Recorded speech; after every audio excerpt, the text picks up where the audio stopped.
What's up, guys? We are live. So the podcast, the debate a lot of you guys have been asking for is finally here. We got Andrew from the Crucible versus Kevin Ray Wilder. And let's give Kevin a warm welcome. He hasn't streamed for how long, you said? I don't know. Long time. I've been posting videos. I haven't. Oh, you already won. Good job. Yeah. Killing it, man. Yeah. Damn, we already had a debate backstage. He's already conceded. That was a quick victory, man. Even I thought it was long. Yeah. No, I'm sure Andrew's having tech problems. So there he is. Yeah. Hey, what's up? Before we start, are you cool with me having just in a little bit, like having an opening statement? I mean, I'm the one technically, I guess, challenging Andrew, right? So I think we should do that. You make the first opening statement. Andrew will give the second one, and then we'll go right into the open portion.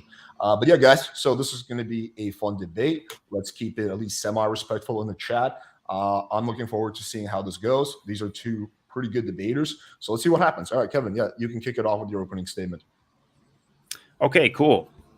All right, so I'm just going to read off this Google Doc here.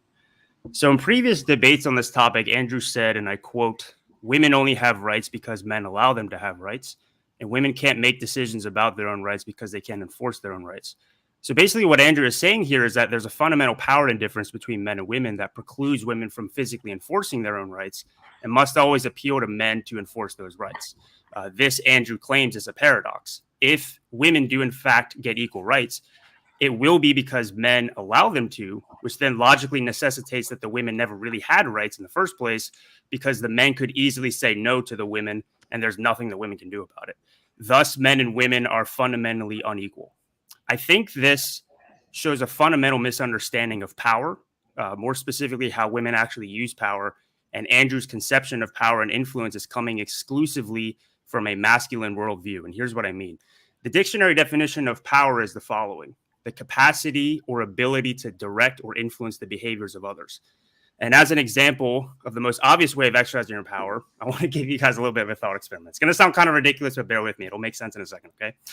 So imagine there's two guys standing on an island. One is Andre the Giant. The other is Danny DeVito. Danny DeVito wants to create a whole system of ethics and rules for them to follow while they're stuck on the island together. And this requires Andre to follow a system of rules which he doesn't like and he thinks is annoying. So Andre the Giant is just like, no, I don't feel like it. And there's literally nothing Danny DeVito can do about it, obviously, because of the size difference. However, let's expand this analogy and say that there's actually 100 inhabitants on the island. The same event occurs. Danny DeVito comes up with his code of ethics. Andre the Giant rejects it, except this time, Danny, being the clever little man that he is, appeals to the rest of the inhabitants on the island. And nobody's even close to being the same size as Andre, but Danny is super likable, gregarious. He's a fun guy, and he wins the hearts of the people of the island to become their leader. Danny then decides, Andre the Giant, you're not really pulling your weight. Start actually working for us, or I will kill you. How can little Danny DeVito make a threat like this? He has the power of numbers on his side. No matter how powerful Andre the Giant is, if even 10 of the 100 inhabitants on the island try to physically subdue him under the influence of Danny DeVito, Andre has no shot. I bring this little thought experiment up to prove to all of you that power doesn't have to be just physical. In fact, that's actually the lowest form of power. Real power is having an influence over those who can enforce your will on other people. So this begs the question then, how do women play into this? Women exercise power in a very similar way that Danny DeVito did in that thought experiment, except it's actually even more subtle than that. The book, The Art of Seduction by Robert Greene, in that book, he states that some of the best seducers throughout history have been women. One more thought experiment to prove my point. This one will be quicker, I promise.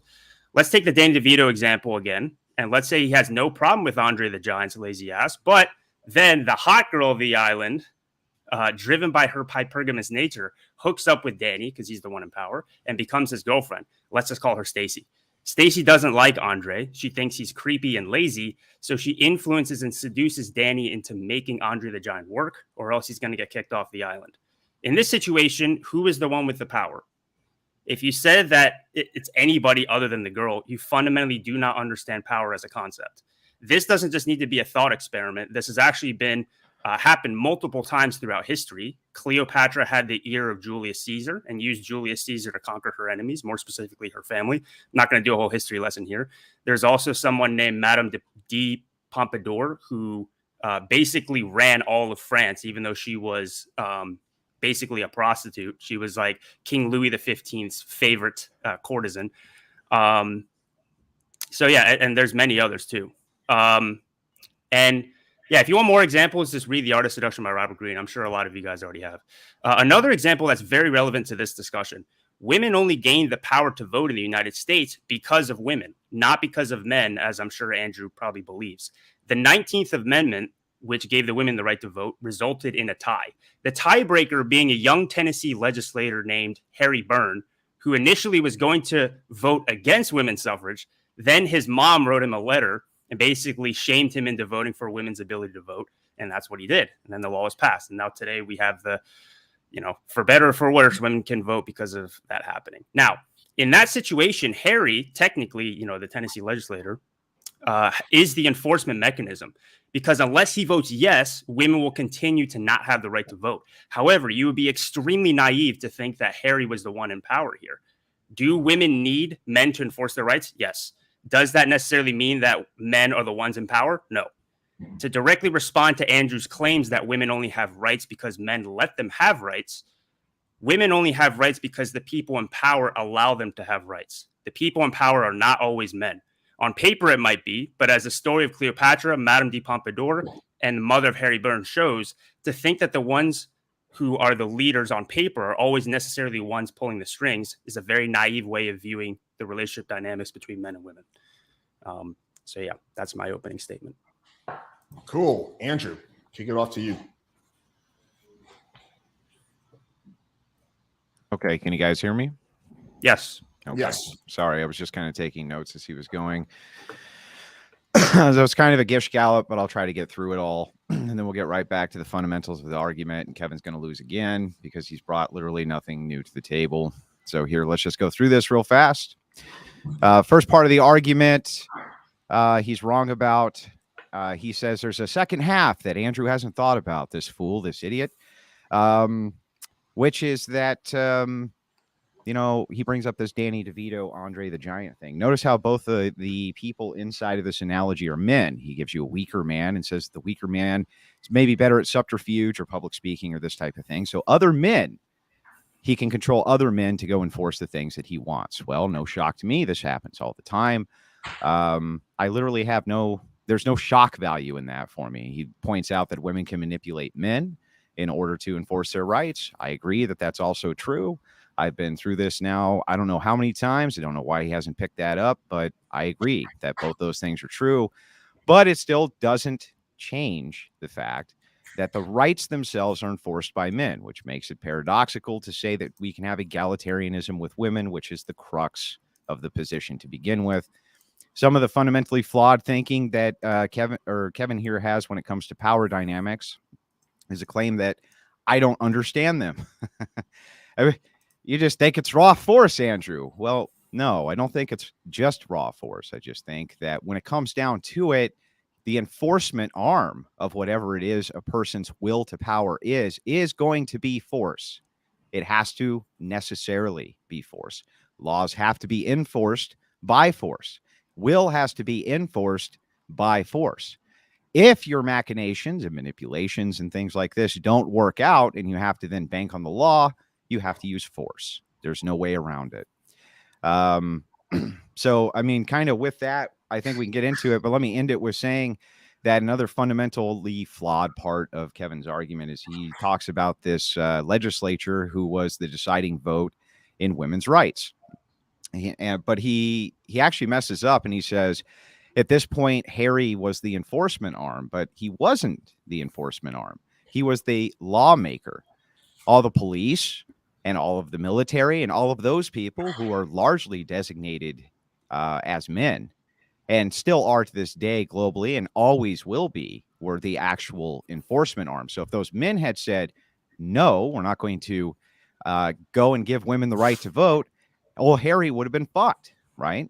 And that's just the truth. So kind of with that, I'll open it up, but I sure hope there's a better argument.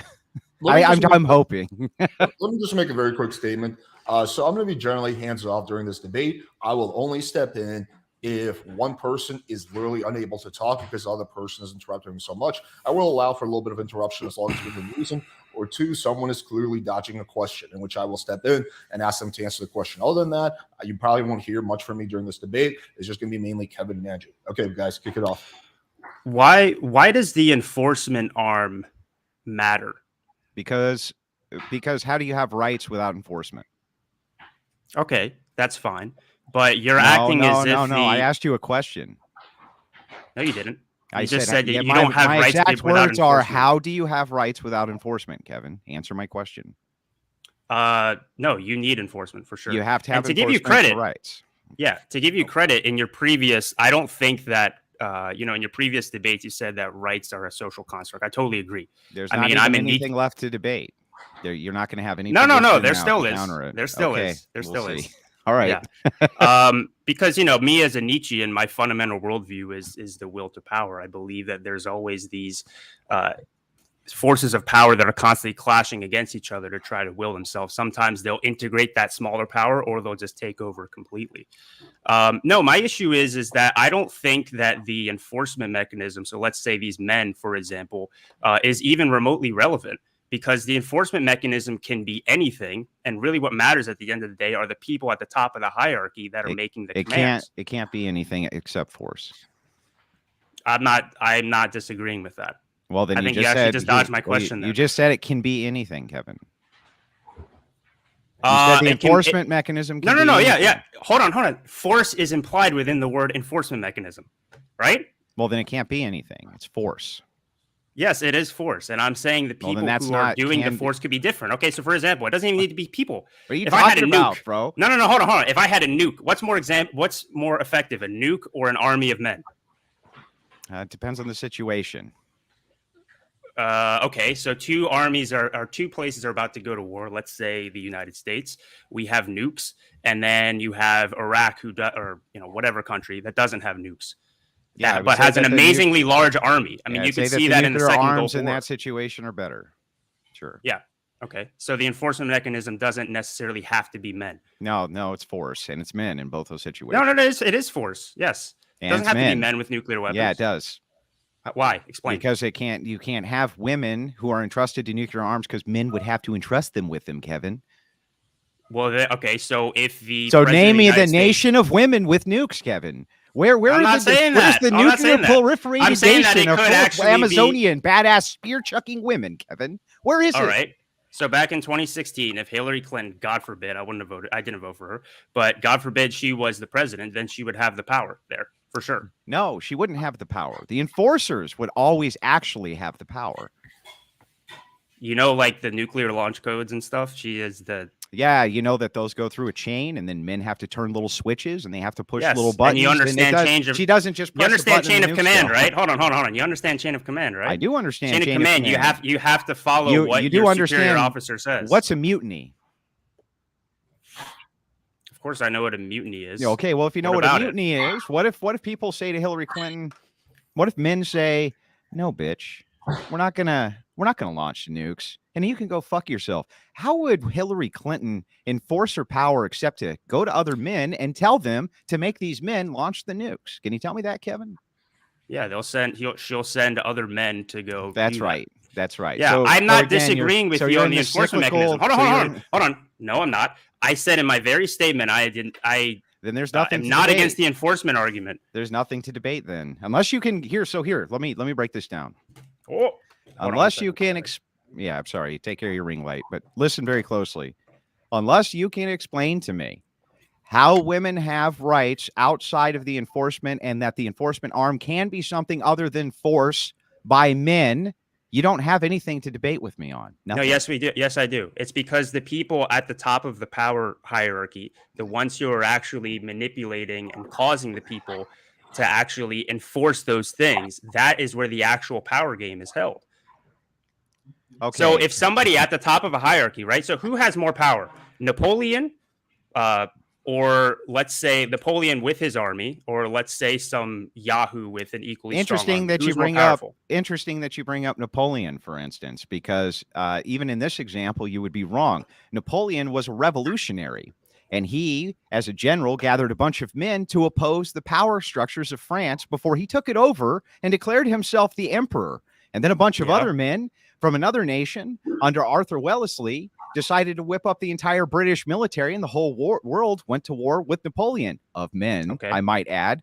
What do you mean when you're talking about enforcement, that there can be anything? My entire point, please, Andrew, I don't know if you're being deliberately obtuse, but like, look, my entire argument is that power comes from the top and it trickles down, right? So can you please, you keep going to the enforcement mechanism. We already agree there. What I'm saying is power comes from the top. Hold on. Yeah, power comes from the top, and women can influence the power at the top. I gave you historical examples: Cleopatra, Madame de Pompadour. So what? What do you mean? That doesn't contend with the argument for the last time, for the 300th time. That is no. That is their way. That is women's way of willing their power and willing their influence. Kevin, by manipulating men. Power comes from the bottom, Kevin. Now contend with the argument. No, it doesn't. Like who cares? No. Like who cares? Contend with the argument. How do women have have rights outside of paradox if the enforcers of their rights can only be men, and men are the only ones who can actually will men to power? No. That's where you're wrong there. Okay, you had me up until that point. Men are not hang the only ones who can will other men to power. Stop, Kevin. I misspoke. I didn't mean men are the only ones who can will men to power. I just mean men are the only ones who can enforce the power of will. That's what I mean to say. Well, let me actually, I want to provide clarity. So, Kevin, do you agree with the statement that men are the only ones that can enforce power, or no?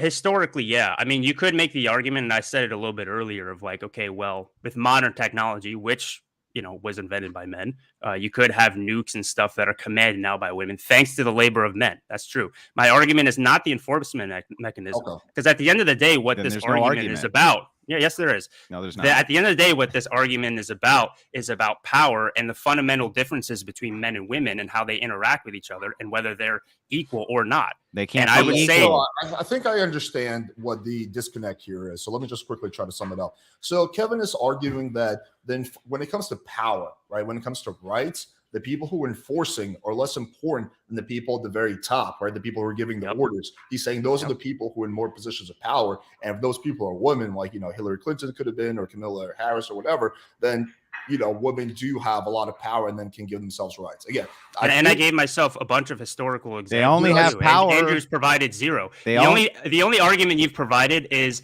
a monolithic argument of like in previous debates where you say, oh, if all men collectively banded together and said women don't have rights. Name me one time that's ever happened in history, Andrew. Ever. It happens in Muslim nations all the time. Would you like me to go through the Muslim nations that's happened in? Sure, go ahead. Okay, well, let's start with Iran and the Shah of Iran and the overthrow of the Shah of Iran, where women did have rights, and now they don't. They don't have any because men collectively got together and said, fuck you, bitch, you don't have any. Do you dispute that, Kevin? Hold on. It's the men that it wasn't all men, right? A lot of those men were still fought with the women because they were influenced by the women. Now they lost, so what? Sure. So what? So women were appealing to men to enforce their rights again. Yes, exactly. No, you're making my argument. You're making my argument for me. My entire point is that is the way in which women exert their power is through manipulating men. The entire manosphere space is a result of that, of the manipulative nature of women who are able to control men. Now, hold on. Just because, okay. Just because that it's not that women can manipulate men, Kevin. Nobody's ever disputed that, Kevin. It's never been disputed once by me, Kevin. Ever, Kevin. Yeah. So why are you deliberately? Why don't you tell me why are you deliberately avoiding my argument that power comes from the top? I'm not sure. And in which women could have. Hold on. Wait, do you agree with that statement? Wait, Andrew, do you agree with that statement? Yes or no? Kevin, calm down. Let's try this. Whether or not it comes from the top or the bottom or the left or the right or diagonally, or it comes from outer space fucking aliens, or it comes from groundhog people. I don't care where it comes from.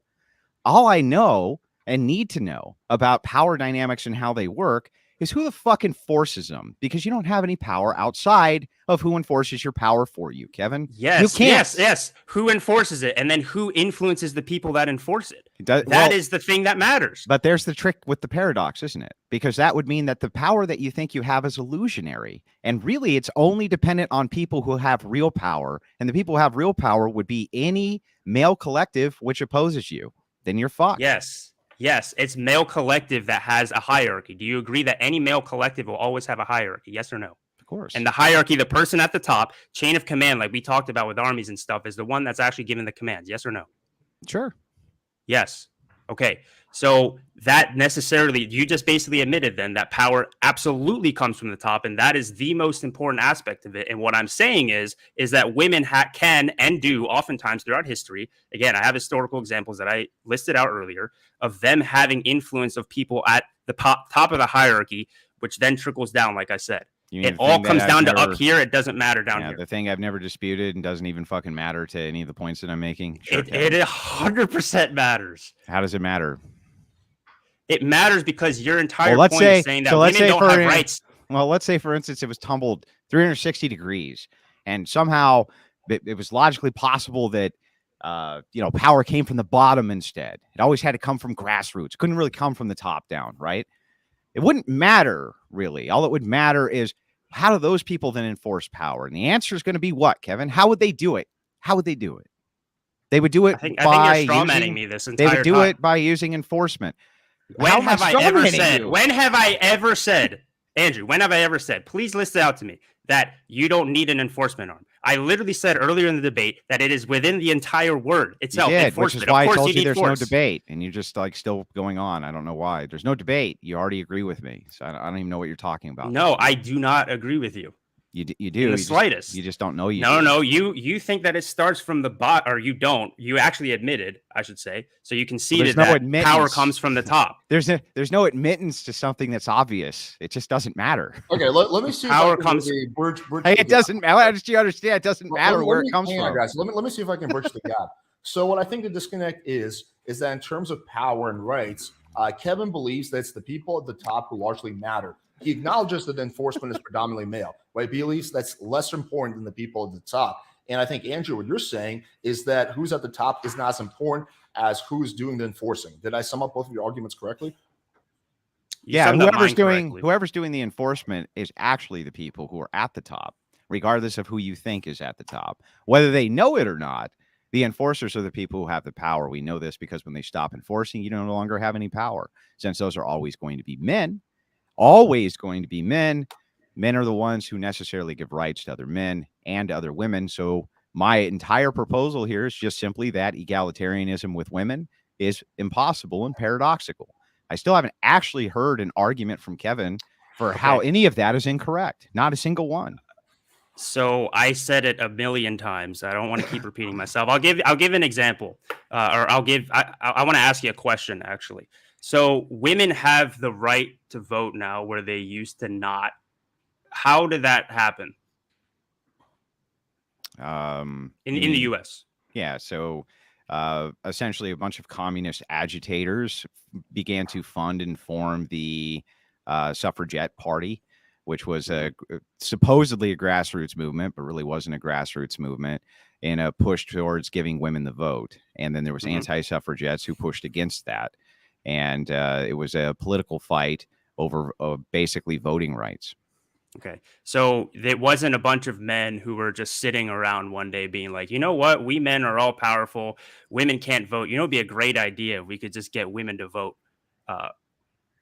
get women to start voting. You agree that that's probably not what happened, right? Well, I mean, that would be an oversimplification, but I do think it was mostly men who were behind the movement. Yeah. You think it was mostly men behind the movement to get women to start voting? Yeah. No, I mean, this is known. Yeah, that's known. Who do you think funded it all? It was all funded by men. It was pushed by male media outlets. Okay, fine. So what was the motivation behind that, though? What was the motivation behind that? Behind moving women? Why? Because of the tax base. They were looking to double the tax base, essentially. Okay, but women were already still working back then, weren't they? Not the numbers that no. Not even. Well, hold on. close to the Income numbers tax that were. did. Hold on. Income tax didn't exist until I think 1920. Why would income tax matter? You can Because still, you just would mentioned the still- tax base. Yeah, but that would just mean more people who are inside of your nation who are buying goods. You tax the goods. They're still buying Mhm. good. Like they're still buying Yeah. goods. What are you talking about? Yeah, dude. Look, Women were still working back then. So it's different to say women's working rights versus voting rights. They were already working back then. So no, you're they saying weren't that working men in mass back then. I don't know what you're talking about. They weren't. really during the Industrial Revolution? Yeah, they There weren't weren't a working bunch in of mass. women in the. There were women who worked, but they weren't working in mass like men were. No. And the thing that changed it is. And by the way, it was the men in suffrage Congress. movement? It was men in Congress in 1913 who passed it anyway. So I mean, like, what the fuck are you talking about? Bro? Influenced by women. My entire point is that all of They this were was mostly influenced by women. dark money and men, not women. But even let's just say for a Through the second that they influence of were. women. But let's just say for a second that they were completely 100% influenced by women. 1,000%. There wasn't a single man who influenced even one of those congressmen. Not one, Kevin. It was all women, and they manipulated these men into giving them the fucking rights that they wanted to. No, let's say they passed it. Let's say they passed it the next day, the very next day, and then they said to everybody, women can now vote. And then all the poll workers and all the police officers and all the military were like, fuck you. They cannot. What would it have meant? Would it have meant anything, Kevin? Would the law mean anything if nobody enforces the law? Okay, so no, what ends up happening then? You keep speaking in monoliths and as if like all of men. When have all of men? When you're talking about women's right to vote, that's a monolith. Women's right to vote was a monolith. What are you talking about? That was an actual monolith. No, I'm talking about the enforcement. The people who would say, "Oh no, we're not allowing this." Yeah, what do you think would happen, Andrew? No. Let's actually go with this. Let's actually go with this thought experiment. So, what do you think realistically would happen if if a bunch of the men? It's impossible to have all the men. A bunch of the men said, "Hey, actually, no, women don't have the right to vote, and we're not going to allow this." What do you think would realistically happen after that? I think realistically that Congress would probably reconvene very quickly and pass a law in order to keep their power in place to repeal it as quickly as possible. That's what likely would happen. Same thing that happens now when men decide not to enforce the laws that are going on in the book. For instance, let's take the Black Lives Matter riots. When police officers refused to respond during Black Lives Matter and the riots that were going on thereof, there was laws that were there that were being broken all over the place. But there was nobody around to enforce anything for you, Kevin. So what happened then is that people started to enforce their own shit. They started to enforce their own moral codes. They started to enforce their own morality. They started patrolling their own neighborhoods. They started doing this kind of thing. Why did they do that? Why did they do that? You're making my point for me. I think you're making my point for me, and you don't even understand that you're doing it right now. Well, my then your point is just be my point. Hold on. No. The entire point is if you did have people who resisted against that, and then let's say in this scenario, Congress, they wouldn't reconvene. They've never reconvened after passing a law and repealed it immediately. And in fact, I mean, you think of things that pass in American history, like the Whiskey Rebellion, stuff like that, like they will quell that rebellion. So instead, what they will do is they will gather up their men and then they will have a fight in a war. Yeah, because the army did it. Right. But if the army said, no, we're not going to go quell the rebellion, then what, Kevin? Then what happens?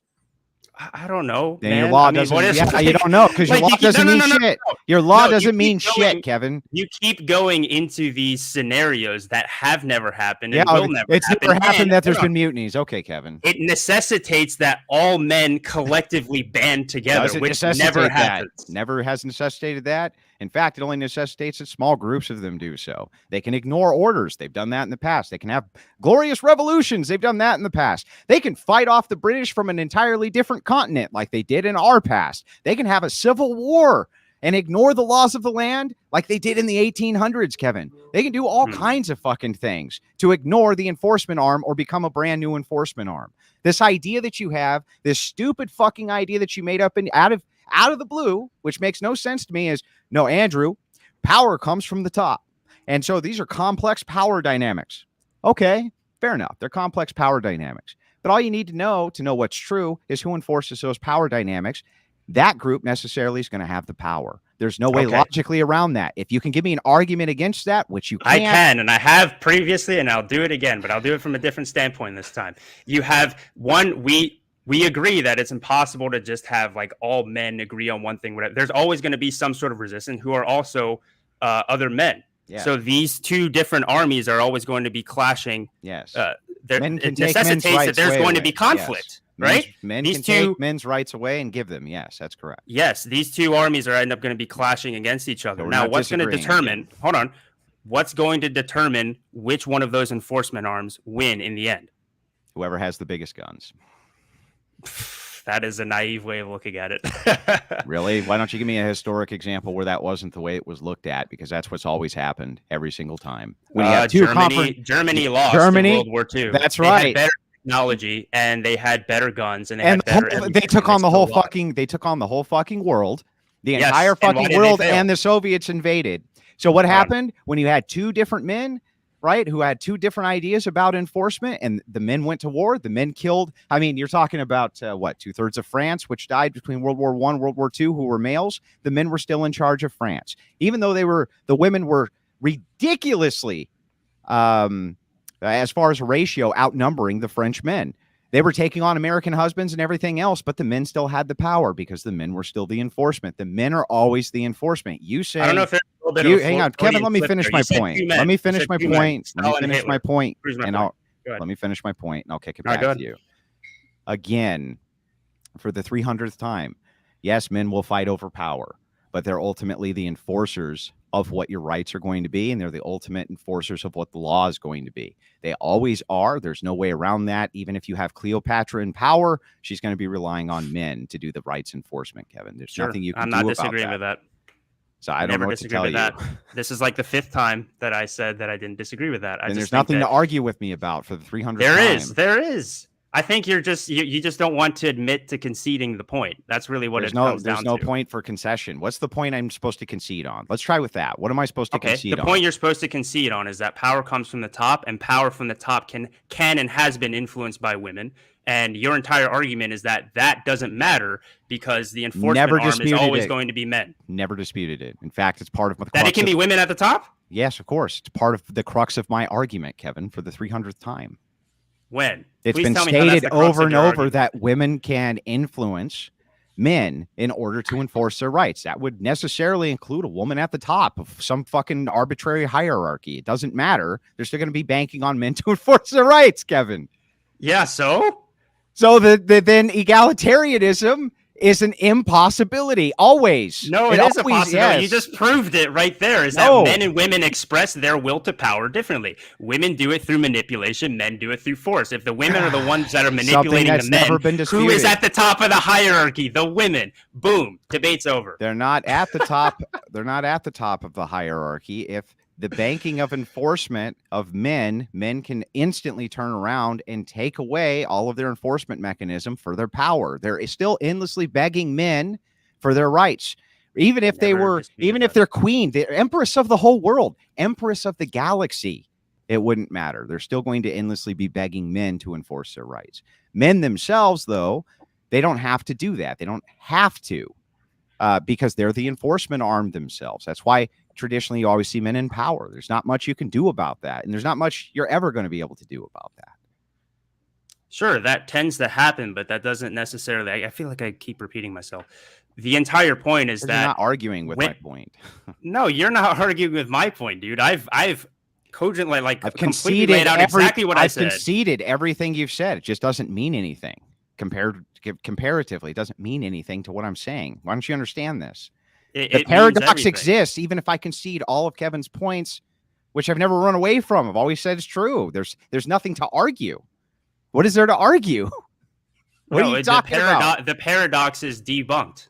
No, officially. The paradox is if you accept everything that I just said, the paradox is completely debunked. So let me bring up the paradoxes again. And again, direct quotations from you so I can debunk it to your face once more.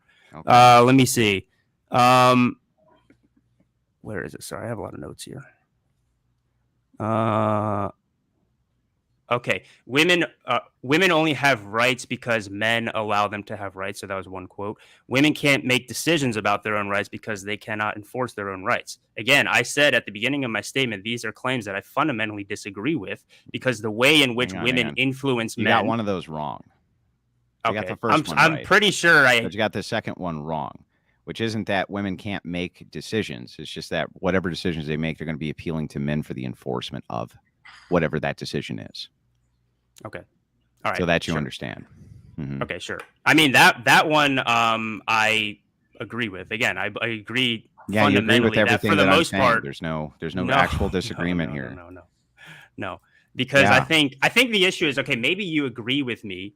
I'm trying to be as charitable as possible here. Maybe you agree with me that I don't care if you're charitable. The debate's over. There's nothing more to debate. Yeah, you conceded all my points. Debate That's is because over. Yes. they don't address anything. Like it. What it addresses you every. have an answer to the paradox, man. Yes, I have. This can't. Okay, so let me try it this way. This can't happen in reverse. You understand that? Like this can't actually happen in reverse. So women. Can you explain what do you mean? Yeah. So women could never appeal to women for their rights. They can never appeal to women as an enforcement arm for their rights. Do you agree or disagree? Yeah, for the most part, I'd agree. Yeah. Okay, well then you're done because that's the paradox. You dumb fuck. How is that the paradox? I like how you're saying that I'm a dumb fuck when you're a dumb fuck. When you I just don't know got what else beat to in tell. a debate by I don't. me. I literally So what does don't that know make what you? else to tell If you just lost the debate to me, what does that make you? If I'm dumb, you can't lose a debate to somebody who's not even talking about your position, Kevin.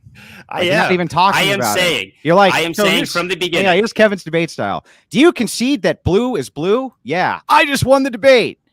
It's like low tier sophistry. You never actually have addressed this descriptor I address for it every reality. time. Every time you say that I don't address comes it, from I the address top. it right to your Who's face. the enforcer? Yes. Men.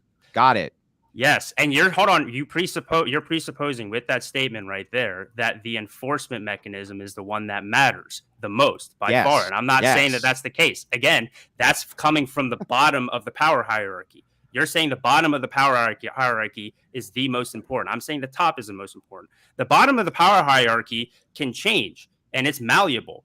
Throughout history, it's been men because there was no technology. But as I stated earlier, with modern technology, it could easily be something like a nuke, or maybe even more in the modern day, like digital warfare or something. Who knows? Like, who knows what the future is going to be like? What matters is the people at the people at the top, who most certainly can be women, 100%.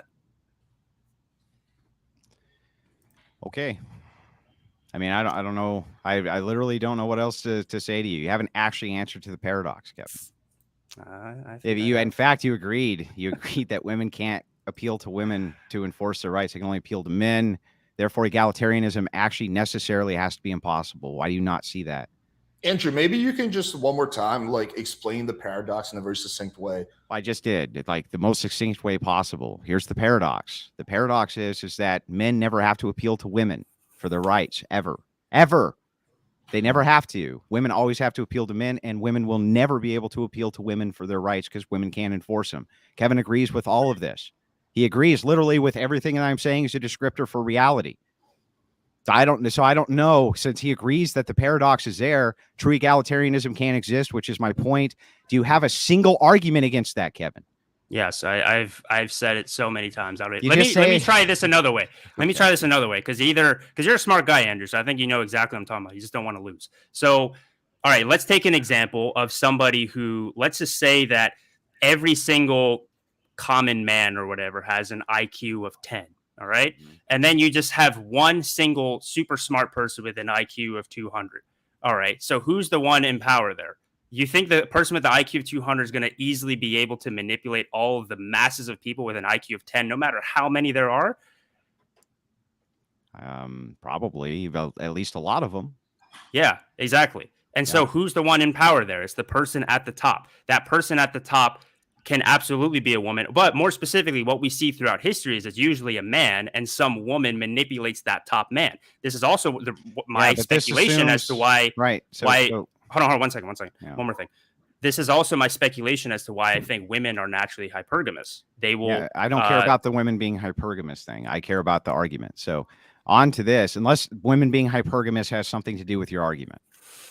Yeah, it does. What women being hypergamous is the thing that helps put them in positions of power to influence the men in power, who then influence the enforcement arms. And that way, that's the way in which the women are able to exert their power. All right. So let's try it let's try a different way, because I don't even think you understand what I'm saying. So we'll try it this way. Where does Kevin think rights come from? They're a social construction. I agree with you on that. Okay, where do they come from?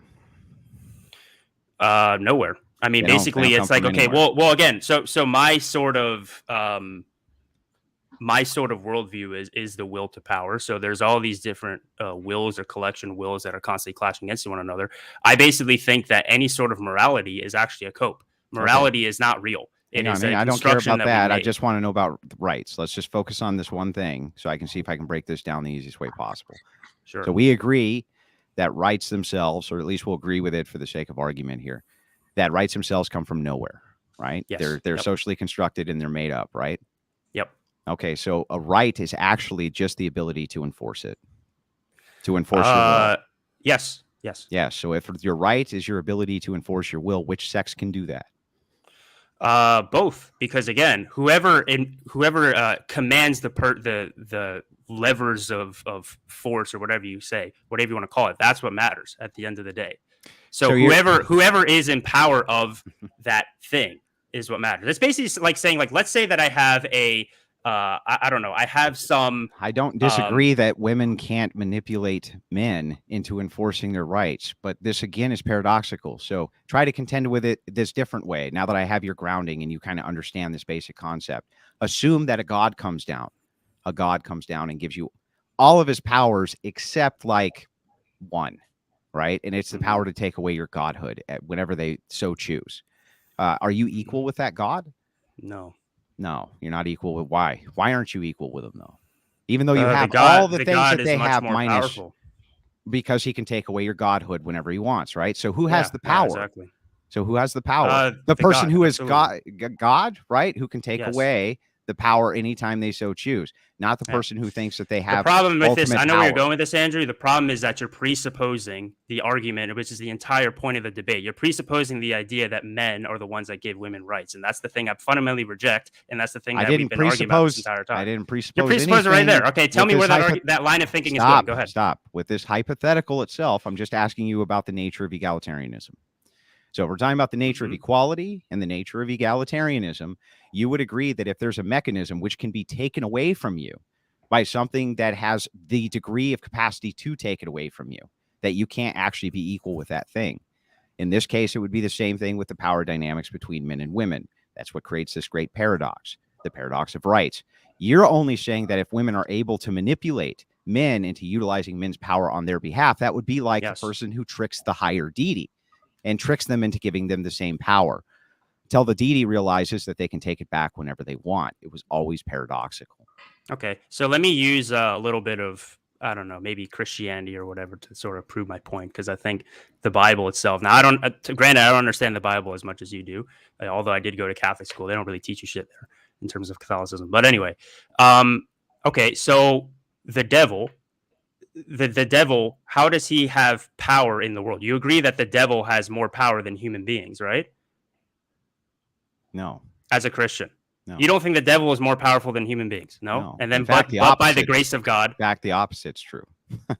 Okay, so how did the devil seduce Eve into taking the apple and then influencing Adam to take the apple? You're talking about something that has vast complexity. If you're talking about the fall of man from Eden, it's not just the devil, it's the failure of men, and it's the failure of Adam and Eve to exercise their power and will to God, right? But they had the power to reject Satan. Satan had never had any real power other than what was willed to Satan. Yeah, hold on. His power was the seduction. He seduced them into doing what he wanted. Yes, right? And that can be done. But ultimately, right? Ultimately, the great paradox there is that they never had to do it, right? So this is the paradox. Well, that's the paradoxical nature. Women fucking have to do it. Do you understand the difference? They fucking have to. They don't have a choice. Like, they don't get to be like, no. That's the paradoxical nature. Sure.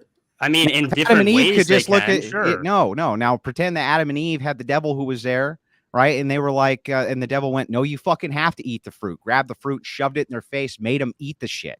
Just stuffed it in their face. You have to eat it, right? That's the difference. That's the paradoxical differentiation. That's the entire point. The fact that you brought that up shows that you are taking this 100% from a masculine worldview, which is why this doesn't make any sense. It makes total. Listen, I'm telling you, women can't say no. They can't say no. If men decide they have no rights, they can't be like, yes, I do. They can't. They can't. Men can, but women can't. So you can't have egalitarianism. It doesn't matter. You keep treating both of them as a monolith, right? The vast majority of well, I mean, in this particular case, what gives you men rights? would, Men would Andrew, be, what gives men you would be as personally? the enforcement, basically a monolith.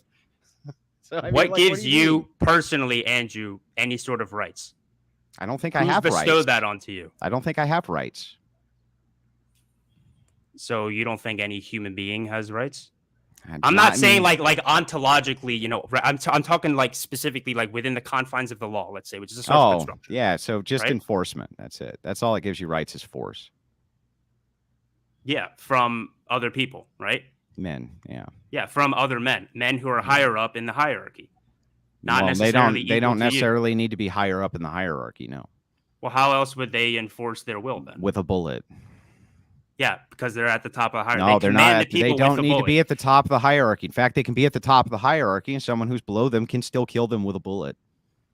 Yeah, but they're probably going to be defended by people who have more bullets. And also, if they're at the top of the hierarchy, they're pretty smart, so they know that hasn't been all the happen. social revolutions historically. They've had plenty of defense, and still the population's able to bring them down to their knees or kill whoever's in power, or completely. If they create an entirely new power structure where men again are at the top. No, yeah, exactly. The same exact thing repeats itself, where there's a new establishment in place and then there's a new hierarchy in place. The people at the top of the hierarchy still end up calling the shots for the people below at the bottom of the hierarchy. Yeah, I'm not disagreeing with any of that. What's your point? That the hierarchy at the top's always meant, though. It has to necessarily be. No. It always is. The hierarchy at the bottom. No. Look, okay, so this is where we can probably agree, and I think we both agreed to this earlier, just in different terms. The bottom of the hierarchy, the enforcement arm, always has to be men for the most part. Yes. It's possible in the future it might be able to be women too. Again, just with technology. And all that is the real hierarchy then. No, the real hierarchy. That's the bottom of the hierarchy. No, you just admitted that it's the bottom. No. About stop. The top, which is what matters. Stop. It's not the real when you're talking about a hierarchy, you are talking about a monolith. Then you're talking about a singular organization or a singular, monolithic piece that has different parts to it, different pieces, different. So you're saying only the crown is the important piece, and I'm saying the crown. Hang on, let me finish. I'm saying the crown's important, sure, okay, but the reason that if you go and you read like Machiavelli, right, that he talks about this often, how it's actually better to be feared than loved, for instance, is because oftentimes in the Prince, especially as they discuss these different groups kind of taking out the crown or having some type of social revolution to get rid of whatever the existing hierarchy is to instill their brand new hierarchy. That's men essentially enforcing whatever they think is their right. Got it. I'm glad you brought up Machiavelli. Or this type of thing, right? That's what they're doing. That's what they're doing. Hold on. I'm glad you brought up Machiavelli, the author of The Prince. So the prince that he's talking about in that novel, did he have the largest army that allowed him to get to the top, or was it something else? Well, he was talking about multiple princes throughout the book. So yeah, but there's one main one, Cesare Borgia. Cesare Borgia was the main one that he's talking about in that book. Yeah, and he was actually created. Yeah, so he created that book. I haven't read The Prince in years. But get to your point. My entire point is that in that book itself, it establishes that a good leader at the top is what wins wars and what wins influences, not the enforcement arm or the largeness of the army. It's the person at the top, not the person at the bottom. I don't disagree. There's still no disagreement with this. You said that you do disagree because you say that it's the enforcement arm. We're talking about again the principle. What's the principle we're talking about? We're talking about the principle of egalitarianism, equality. Do you understand that? Do you understand that the crux of this entire thing is based around egalitarianism? Men and women are equal. So if the crux of this is men and women are equal, whichever part of this hierarchy that you point to doesn't matter. I'm saying they can't be equal. That's the paradox, because their enforcement will always come from men. They can never actually be equal to men. That's the whole point. That's the entire argument. Andrew, I don't think. Wait, Kevin. Let me see if I can clear this up. Andrew, I don't think Kevin is saying that men and women are equal or that we should live in an egalitarian society. All I think he's getting at is simply that women can be in positions of power, and therefore it's not as easy as men just take rights away from women. Did I sum up? And also, based on the way that they express their power, they are able to will themselves to get rights through the manipulation of men. Yes. Did I accurately describe what you believe? So? I understand what he's saying. Okay. But the reason that this has been very frustrating for me is because he doesn't seem to understand that when we're taught the whole thing revolves around equality and egalitarianism. What I'm pointing out is the illusion of equality, the illusion of egalitarianism. I'm pointing out that it's an illusion for women to believe that they have rights that don't come from men, because they actually can't have rights that come from women. They can't. You understand the paradox there? They can't do it. And you've agreed over and over that they can't do it. And so then we get into like talking about all kinds of shit that really has nothing to do with that. Okay. So hang on, let me finish and I'll give it to you. So then you say to me, you're like, concede this is true. And I'm like, yeah, sure, that's true. Concede this is true. I'm like, yeah, sure, that's true too. Well, there's no debate. It's like, there's not really, because I don't think you disagree with my point. I do. I've said multiple times over and over again that I do. Yeah, I know. But everybody watching can rewind it if they want to. Okay, let me try to frame it this way. At this point, I'm not trying to influence you. Maybe the audience or something at this point. But okay, maybe just try to make it more understandable. Okay, so let's say that there's so when you go to war, let's say this medieval times before guns are invented, whatever, you need a blacksmith, right? A blacksmith is the one that's creating the weapons. The blacksmith is technically the one that has the weapons, right? Weapons are the thing that kill people. All right. But are the blacksmiths the ones in power? No. The people who the blacksmiths work for are the ones in power. They could easily just take the sword away and then kill the blacksmith. And then, but what you're saying is that it's almost like the blacksmiths are the ones in power because they're the ones that technically have the force to begin with. I'm saying that force can easily be taken away through manipulative means, such as what women do. There's no disagreement. So I don't understand why you don't get that. Like there's no disagreement on any of that, because we keep saying there is, but I'm like, but I agree with this. But the descriptor of reality still doesn't change as to the paradoxical nature of people can't enforce their own rights who say they're equal with you, the people who can. That's insane. Don't you understand that's insane? Don't you understand that I can concede to all this like externalities that you bring up and it doesn't actually solve this paradox? Like his paradox has been around for 2,000 years. It's not a paradox. It is a paradox.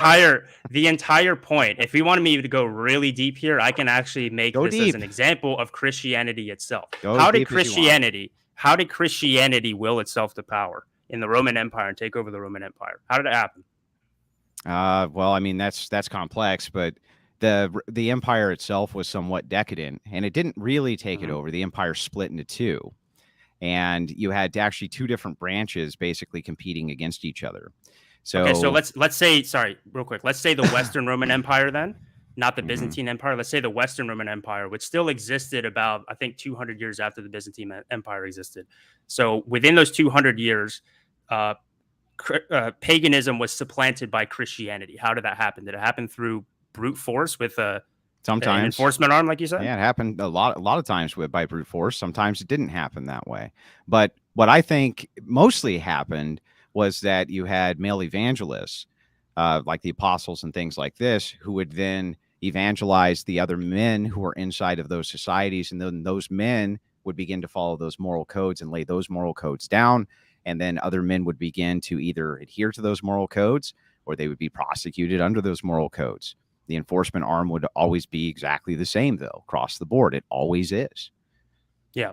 So the way in which basically what you're saying is the way that the Christianity willed itself and took over the Roman Empire was largely through non-force means that weren't through force. Because every time that was, and the way that which it happened, if you guys want my viewpoints on this, where I come from with this, I encourage you to read The Genealogy of Morals by Friedrich Nietzsche. But basically, the slaves, right? The Roman society was mostly slaves and like a few masters. Yet every single time, and they completely outnumbered the masters, right? Yet every single time the slaves tried to revolt, they would get crushed, right? Because the Roman the Romans at the top were so powerful they could command armies, they could hire mercenaries, they were very strategic, whereas these slaves didn't really know how to fight, right? So the way in which Christianity proliferated, not during the gladiator rebellions. That wasn't the way it was in the gladiator rebellions. They got crushed. Hold on, the gladiator rebellions got crushed. Eventually, yes. Eventually. Yes. But the thing is they were also heavily outnumbered. They were outgunned. They were outmanned. And oftentimes when they're fighting in 5-to-1 odds, they would win. So the thing is that, again, though, this is men pitting against men for the dominance of power and rights, which is always the case. Yes. Every single time. Yes, this is different. Hold on. I'm talking about Christianity, though. With Christianity, the way that it spread and the way that it took over was not through that. It was through appealing to the hearts and minds of the people rather than the masters. Men, yeah, correct. Yeah. Well, both, but yeah, basically. No, it was the men. There were a lot of women who were. Go ahead, name a prominent woman of the time they were appealing to. Go ahead, Kevin. I don't know. My entire argument is that a lot of these women you'll never know. There isn't one. The entire point. That's why. Look, the entire point of what I'm saying in this argument is that women express their power differently. For all the women that I listed earlier, I don't disagree. There are probably tons of women who had a major influence on men. Okay, let me give you this example. Constantine's mother, what was she? Was she Christian or no? Constantine. I don't think she was, because Constantine was the one who was converted, right? I'm almost positive Constantine's mother was. Maybe she was. I don't remember. I don't know. Yeah, somebody can look that up really quickly. Yeah, but Constantine converted to Christianity. I know that was like the big deal. I think he converted because his mom was Christian, or that was a big influence, right? So that's even just that. If that's true, then that's case in point right there. That Christianity, that women can influence men. Helped. Yes, nobody's disputed that for the 8,000th time. Yeah, they can influence men. Yeah, we know, Kevin. They can influence the enforcement arm, which is the entire point of the argument. They can, right? They can influence it, but the thing is that if the enforcement arm says no, women have no recourse and men do. That's the point, Kevin. They do have the recourse. What's the recourse? If the enforcement arm said you're acting as if there's only one enforcement arm, right? The entire point of what we kept you keep on switching, you keep on changing what I'm saying, and you do this over and over and over again. That's try this again. If this ain't the pot calling the kettle black, I don't know what is. If men decide that they don't like the status quo, they can enforce a different status quo, and women can't. They can't do that. And they will be met with resistance by other men. Yes, that's correct. Who a lot of times could also be under the influence of women as well, especially even if they're something right. But even if they're under the influence of women, this is part of that great paradox, which is that even if they're under the influence of a singular woman or a singular man or whatever it is, women can never appeal to women to enforce women's rights collectively. It can't be done. Do you understand that? They have to enforce it through men. They can, from the standpoint of they can all collectively come together and agree to manipulate their men to get what they want, which has and does happen. Actually, this happened, I think, in the 90s, or actually it might have been sooner. But you remember that really like cringy thing? It can happen. I've said this again. It can happen. The point being, though, is that they can't have this enforcement mechanism through women. Not that women can't manipulate men who are the enforcers of rights to enforce their rights, because they can. Rather, very simply, women can't go to other women to be the enforcers of their own rights. Only men can be the enforcers of women's rights. Physical enforcement. Well, that is the enforcement. That is the enforcement.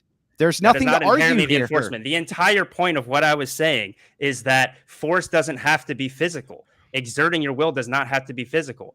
Women do it through manipulation. The devil does it through manipulation. Yes. Right. So it's almost like you are. It's almost like I'm taking the Christian worldview and you're not. It's almost like you're the Nietzsche. If the devil, assuming for a second that you imply or apply this manipulation, and the person says, "No, I'm not going to be manipulated," men have recourse.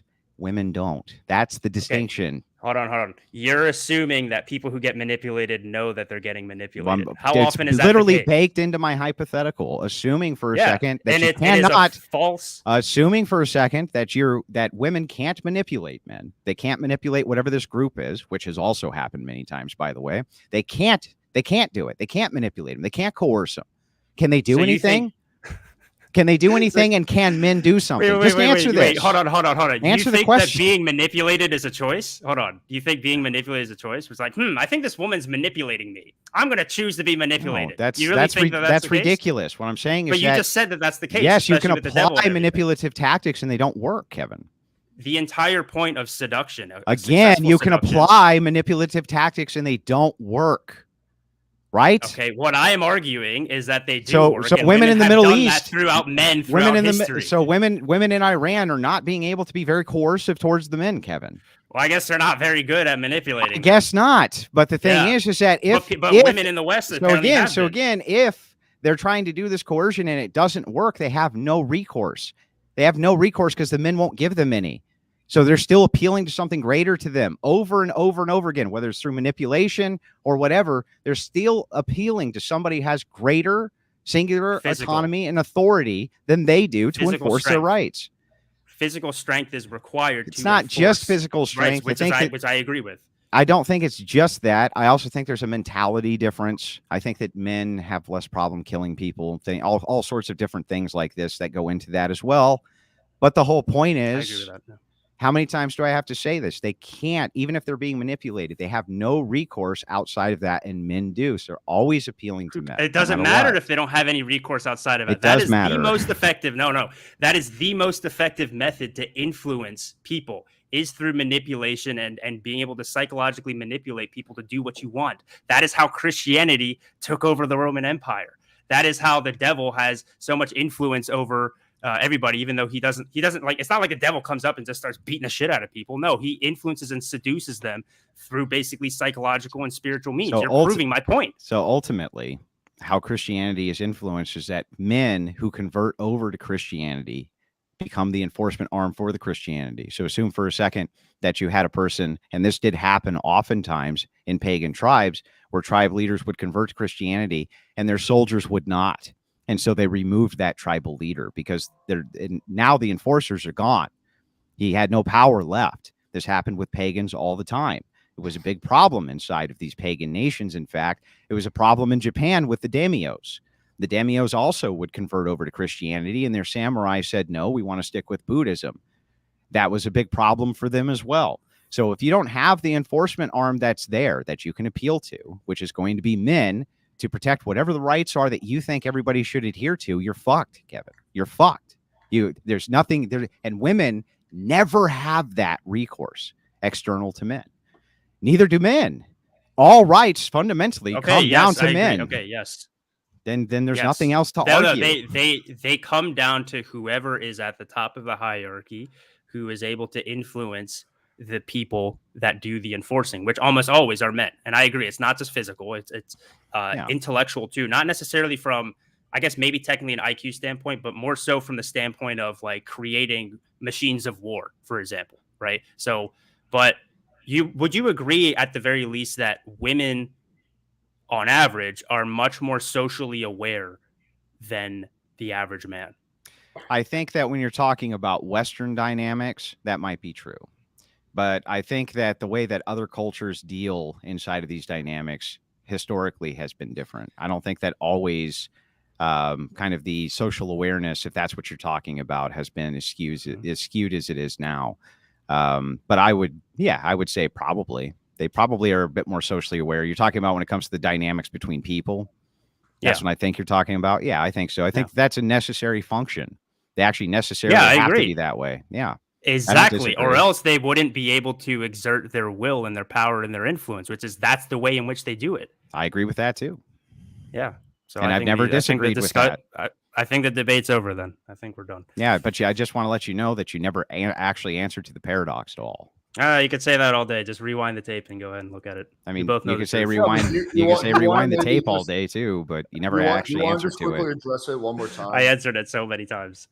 Well, no, you didn't. You just said, okay. So fundamentally, I'll answer it one last time, and I'm still available for about another hour. So if anybody wants to come on and we can both talk. Yeah, we're gonna do an open panel after this. So yeah, for sure. Yeah. So I'll just have my closing statement, I guess. Men and women, I agree with Andrew fundamentally that a right is not something that's like real. It is a social construction. that we make in society in order to, if we're assume that we're rational creatures, which is assuming a lot, but let's just say that we are. We use that in a way in which to ensure our future wills are able to proliferate in the future.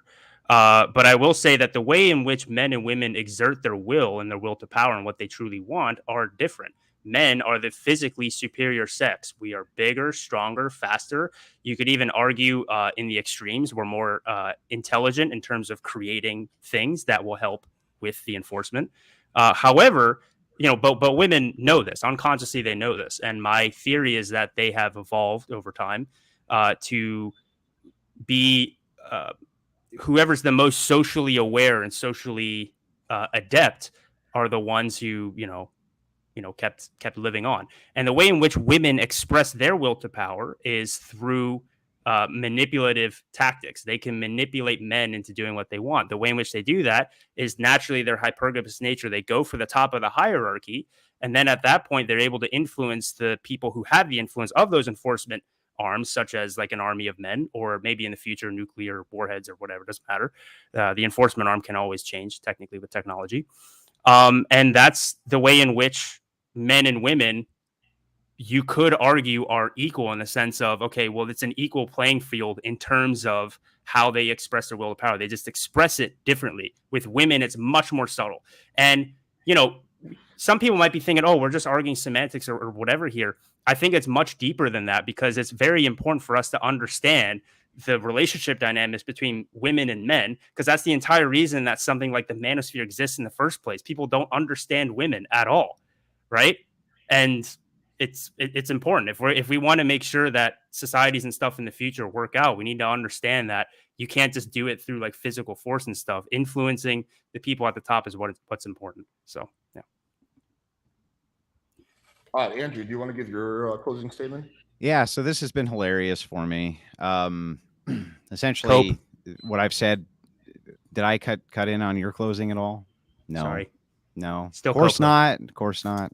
But anyway, it's kind of a typified low tier Reddit tier debate style where someone will come in and they won't actually address what the argument is. I don't even think that Kevin really understood my positions about egalitarianism or equality between men and women. I don't even think he understood that. I think that he thought I was making some broader point about rights, which is somewhat irrelevant, actually, to the point that I'm trying to make with egalitarianism. Which is very simple. It's like Kevin's position, simply put, is this. He says the influence is the power, not the power itself. The contentions point to this. And by the way, Nietzsche was incorrect about this. Many philosophers have beat him over the head, and I'll be one to do it today. Kind of the giant paradox to this is that what happens when somebody says you have influence, but we no longer adhere to the influence? Women can't do that. Men can do that. So ultimately, the power dynamic always rests with men to be the enforcers of the rights of both men and women. Therefore, all of your rights must come from them. This question itself was something that plagued Nietzsche. It's a question that had plagued philosophers forever and ever and ever. There was not a single point that Kevin made, not one, that was a defeater to this. So Kevin says, well, you conceded on this point. Yeah. You conceded on that point. Yeah. But these were all irrelevant and erroneous. They didn't actually address the core argument here, which isn't even an argument, actually. It's actually just a descriptor of reality. It's just a reality descriptor. So I'm looking for an argument against that particular reality descriptor when it comes to egalitarianism, and just saying influence is power. That's actually a very poor way to look at it. Influence can operate as a lever for power. That's true. But only one sex can say, no, regardless of influence, we can do something outside of that to stop you. Only one sex can do that. And that would be men. And so the enforcement arm always is going to go back to men. So Kevin might say cope, but just try to recognize he never actually made a good, cohesive, or coherent argument against what I'm saying. I'm not going to make a rebuttal just for the sake of time, but because we'll just keep going back for it. I do want to point out, though, that the definition of power, which I said earlier, and you can look this up, is the capacity or ability to direct or influence, right? And you're basically saying that power is an influence, but it's baked within the definition of itself. That's all I want to say. Any rebuttal that I have to what he just said, I basically let me give you my rebuttal to your rebuttal, since you gave me a rebuttal after my closing statement, which is that even if in the definiendum, it says that influence is a position of power. I still don't disagree. I'm just saying that if your influence doesn't work, there's a mechanism men have, women don't, which is what creates the rights paradox to begin with. Very simple. It's not complex. I think basically everybody understands it, including you. But you want to kind of go into this grandiose ideology in order to defeat a basic descriptor. It's a basic descriptor of reality. I don't even know how people can argue against it, to be honest, because you didn't argue against it at all. You just talked about hierarchical structures, which I don't even disagree with any of that. This just wasn't even an argument to be had. Look, if anybody wants, because you brought up Nietzsche, and Nietzsche's, it is a problem that kind of concerned him, but he basically came up with, I want to say a solution, but a descriptor actually of what actually happened. And that's within the genealogy of morals that he wrote. And more specifically, the priest figure. This is just going to be for some of the philosophy nerds out there that want to do a little bit deeper reading on this so that you understand my position. But yeah. Okay, let me start opening up the open panel. We got Rachel, Andrew's wife, backstage. She wanted to come on. We got a few other people backstage. Overall, I think that was a good debate. I think it was some good back and forth. So yeah, appreciate both of you guys engaging. All right. By the way, guys, I want to say it got fiery and stuff there, but I do like Andrew a lot as a person. I hope maybe he does. I mean, wait, actually, I'm pretty sure Andrew. I introduced you to Alex, right? I'm pretty sure. Yeah. So it's like, just so you understand, I don't take anything personally. Oh yeah, I know. Ever. I know you don't. I just want to make sure that you own it, because sometimes things when can get when heated you win and stuff, when you win every debate you walk into, it's really hard to take things personally anyway, Kevin. There's two Andrews. I know where you're coming from, man. At least for me, I think I'm undefeated so far in debates. I guess you do too, but you know what I do appreciate though? I do think that we do use rhetorical techniques here and there, but I do think that it genuinely was, in my opinion, at least, a clash of ideas and not just like a debate about doing like rhetorical kung fu. I mean, maybe you think differently, but I thought I don't even feel like you contended with what my idea is at all, to be honest with you. Like, I really don't. I'm trying to be maximum charitable. I feel like we were arguing about everything except the point, but fair enough. Let me move it forward. I was just going to say, I think there's two Andrews. One is the debate Andrew, which is quite hostile and aggressive. But there's actually another Andrew who's super duper nice, who's a really good dude, who's someone that I like and respect. So it's kind of like sports, right? Like Well, yeah, it's blood sports. Yeah, exactly. Look, I appreciate what you did this with Duke's debate, where you were like, oh, well, I prepare for debates. A lot of people don't prepare for debates because they don't take it seriously. But you and I do take these concepts seriously. So, yeah, I mean, I watch all conversations for the most part. If you have somebody who's being a good faith interlocutor, which I think you were being, I just think that you kind of missed the point. I think that they're all worth having. And by the way, just like everybody in the audience understands, it's not actually possible to lose a debate anyway. People think this in the blood sports, scheme. I know that the kind of like the audience wants blood, but I've lost debates before. Not that many, but I have lost them, and I've lost them in Discord many times, especially when I'm trying to attack ideas that I don't really understand, and we're kind of doing a back and forth just so I can like get my head around an idea. You can't really lose. All you can really do is learn. That's it. Yeah.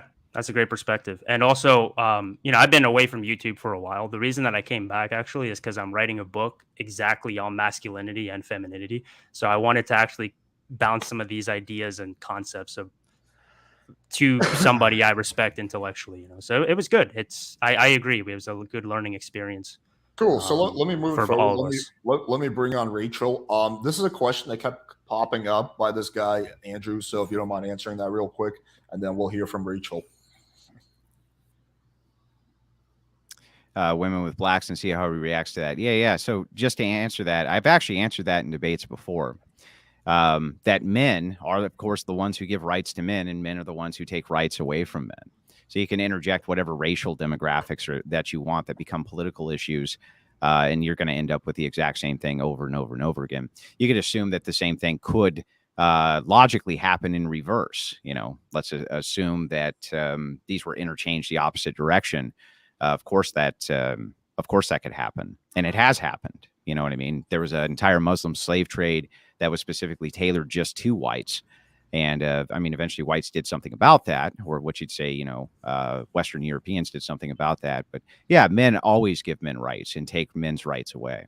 So regardless of race, that doesn't even really play the part in the category. You could kind of insert race with anything that you wanted to. It wouldn't really matter what you inserted it with. It would be the same thing. Okay. So let's hear from Rachel. Hello, Kevin. Very nice to meet you. Likewise. I'm glad to hear you're writing a book. Yeah, you're Andrew's wife, right? Just so I know. Yes. Okay, cool. Right on.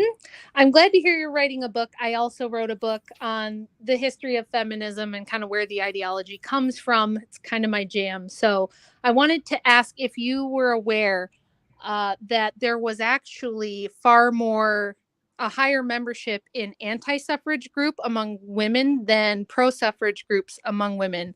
And you may not have heard the famous quote. Well, it's not famous because it's been suppressed by women's studies departments, but Elizabeth Cady Stanton said that if it were up to women, the 19th Amendment would have never passed. It was only because of men that it passed. So I didn't know if you were aware that actually the vast majority of women were against women's suffrage. No, I didn't know that. And, I don't know. Let me ask you, do you think that I'm a feminist? No, I don't think you are. I know a little bit about your content. Okay. Got it. Yeah. No, I mean, oh, sorry. Go ahead. Oh, I was just going to say that, it's not people's fault that they don't know these things because this history has been intentionally suppressed. But when you guys were speaking earlier about when you asked Andrew, why would they pass it then? How did that happen? How did the 19th Amendment get passed? And Andrew was correct that it was in part due to the income tax. And that's because the same group of men who met in secret at Jekyll Island to pass the income tax in 1913 were the same group of men who helped fund the suffrage movement. So, that's correct. These were liberal, like industrialist, wealthy millionaires and billionaires of the time. And they wanted cheap labor and they wanted to double the income tax, and they wanted a whole new voting bloc that they knew could be very easily propagandized. So it really was men behind suffrage. Sure, that might be true, but it's not like they already sort of appealed to women that were already there. Like Elizabeth Cady Stanton probably believed what she believed before these guys did that, right? It's just more so it was like a union of these two things that were already there. No, most women were against suffrage. They took a mass indoctrination in order to push women towards suffrage at all. Yeah, sure. But again, we're my whole argument isn't that it's just going to be like women as a collective. It's more so, and women or men, when it comes to power, it's just the influence of a few different people. So even if it's just Elizabeth Cady Stanton on her own or whatever other feminists, if they have a lot of influence over men, even though there's only a few of them, that's kind of the whole point. That all that will to power is always based around the consent of the collective. Because the collective says you don't have power, you don't have it. I mean, yes and no. It's more so, again, from a Nietzschean standpoint, it's more so about, especially, again, I'm going to use the genealogy of morals here, but basically he talked about there being a priest figure. Obviously, Nietzsche's pretty anti-Christianity. Don't let Jordan Peterson fool you. But basically he said that these higher men, especially the priest, would manipulate the herd into getting what they want, because he believed that the herd themselves didn't have, herd being, common people. Nietzsche was very elitist. I don't know if you can tell, but I do think there's some truth in what he's saying. He believed that the common people didn't have the ability to actually will themselves to power as a collective. They actually needed somebody to command them, and that had to be somebody from the higher elite class. That's what he believed. And I think that with this, I understand what you're saying, Rachel, but I do believe that regardless of that, if Elizabeth Cady Stanton or whatever other higher influencing or very smart and shrewd women were at the top, no matter how few of them they were, if they played the power game correctly, then things happen the way they happen because of that. Right. I think I can cut through some of the philosophical. I love philosophy. Don't get me wrong. I'm a philosophy nerd, but we've had 100 years of women's lib, and women are still not the ones that keep the power grid up or build the nuclear reactors or know how to write the nuclear codes or any of that stuff. Right. So any mechanism you might appeal to that women can use even influence, even manipulation. Those things all require the consent of men. And if at any point, for any reason, the men revoke that consent, the women have no power. Would you say that's They have correct? no recourse. I mean, their recourse would be to appeal to other men. It's Right. sort of like, Exactly. okay, Right. so Yes, you did it. yes. I literally got said it. I literally said this earlier in the debate. I repeated it multiple Then times. we have no. Then there's no argument. Yes, You we just do. agree The with entire me. point is the power structure. So let's take Elon Musk, for example, right? Let's say all of his workers went on strike. Well, technically, Elon Musk is only in power because his workers do the work. However, if his workers all quit, he could just be like, all right, that's fine. I'll just hire cheaper labor. So still Yes, technically exactly. the entire structure doesn't fall apart. You just need to appeal to a different set. And I then a never guy- denied. and then Hold a on. guy I like- never yeah. denied. I never denied that the enforcement arm Then there's nothing to argue. needs to be men. I've said that the entire Then debate. there's I've been nothing to consistent argue. throughout that. Then the paradox exists, whether you like it or not. the We're paradox repeating this like exists. this is like the sixth time. Okay, Andrew, I'm gonna say it one more time. Okay, go ahead, Alec. Go ahead. No, I was gonna say, like, maybe I can bridge the gap once again. So the crux of disagreement, like I said, Kevin agrees with you. I believe that the egalitarian society is not truly possible. He believes That's with you it. that- Then that's that it. men or women. Then but that's it. but There's nothing else to argue. No. Hold on. Andrew, Alex, that's I do not- believe. Hold on. I do believe that it is possible. It's just through different means. Okay. Again, women do it through their influence and manipulation of men.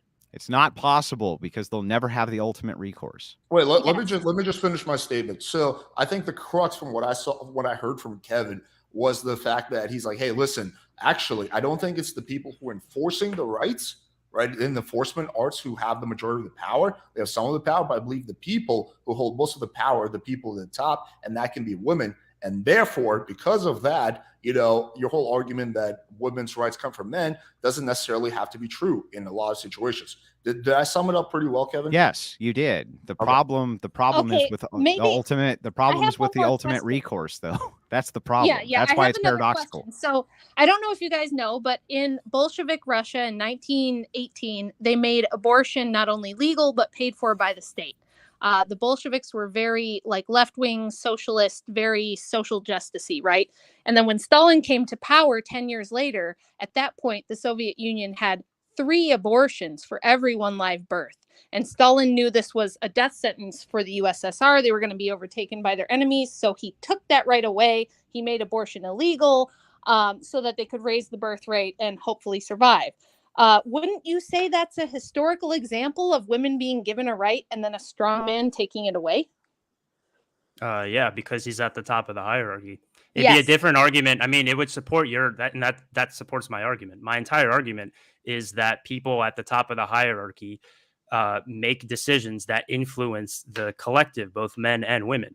It would be I'm different glad if you said that, Kevin. I'm glad you Well, said that because Rachel, I no wanna offense, but know- I've been saying that the whole entire time. I know, Been my point from the beginning right, of the but debate. listen, if Angela Merkel, who is now the Chancellor of Germany, if any man were to come and just shove her out of the way, just push her off the podium, just shove her fat ass off the podium, she can't do shit about it, right? Unless other men are willing to step in.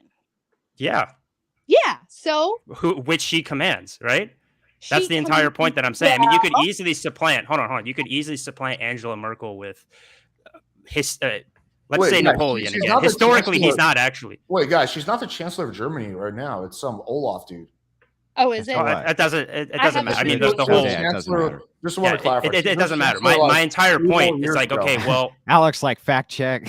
Thank yeah, you yeah, no, for fact checking. but it doesn't matter. I mean, you could easily replace Angela Merkel with I don't know. Let's do France and let's do what's the little Yeah, but the ultimate recourse, what she's saying is that the ultimate recourse, even if they command all of these different men, a man who's on that podium has instant recourse he can do himself. Women can't do that. And collectively, it they can't depends do on that. hold Well, on. like, what would- Collectively, Depends they on can't do who's that. doing the pushing. Yeah, if it's It like depends Biden, on who's up there. If it's like Yeah. Biden, what is he going to do? Yeah, exactly. If it's Okay. Joe Biden and freaking I'm pretty sure AOC. Joe can beat Biden up would. Joe Biden. I'm pretty confident that Joe Biden would have a better shot than Hillary Clinton, right? Well, let's try it this way, guys. I don't know. We haven't talked about this on a different level, which is let's say that Andrew and I get into a domestic dispute, and he is doing something bad to me. He's roughing me up. He's shoving me around. What recourse do I have in that instance to stop that? To call the I police. don't know. Call the Right. police. Yeah. Call the police. And who's going to show up? Well, it's Policemen. probably going to be a majority, Generally men. but it could be women that Yeah. show up. Okay. be. If a No, female it'll probably officer- be men. I mean, let's be honest. Like, Yeah. it's like Well, let's also- it'll, let's you need to bring in acknowledge, the men. if two Again, women that's show- I'm not arguing against that. But if two Okay. women show up with guns and batons and police training, like they would, no offense to Andrew, like destroy him if No. he wants to escalate. I mean, unless Andrew also has a gun. He does. We have many. Yeah. So But I'm but the saying police this always as- has higher firepower.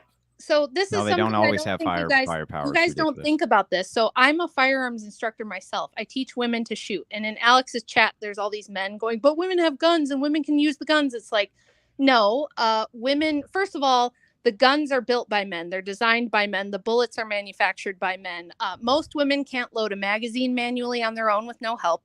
Most women don't have the grip strength to operate a semi-automatic pistol. And most of them require multiple lessons to get over the loud noise. So if you guys are under this illusion that But none of somehow that guns are going to applies to enable female women to police take over, that's officers. just wrong. We agree with you on this point, Rachel, but none of that applies to female police officers.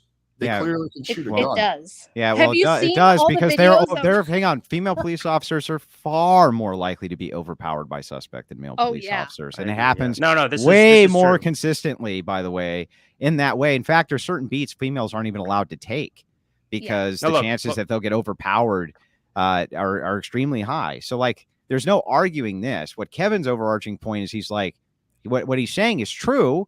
It just, again, doesn't really answer but- to the paradox. and so he's that's saying, the he's like, only other you thing can I wanna influence say. power as a woman. Yes. And through that influence, you can direct men to do X, Y, Z. So the woman holds the power. It's like, that's true.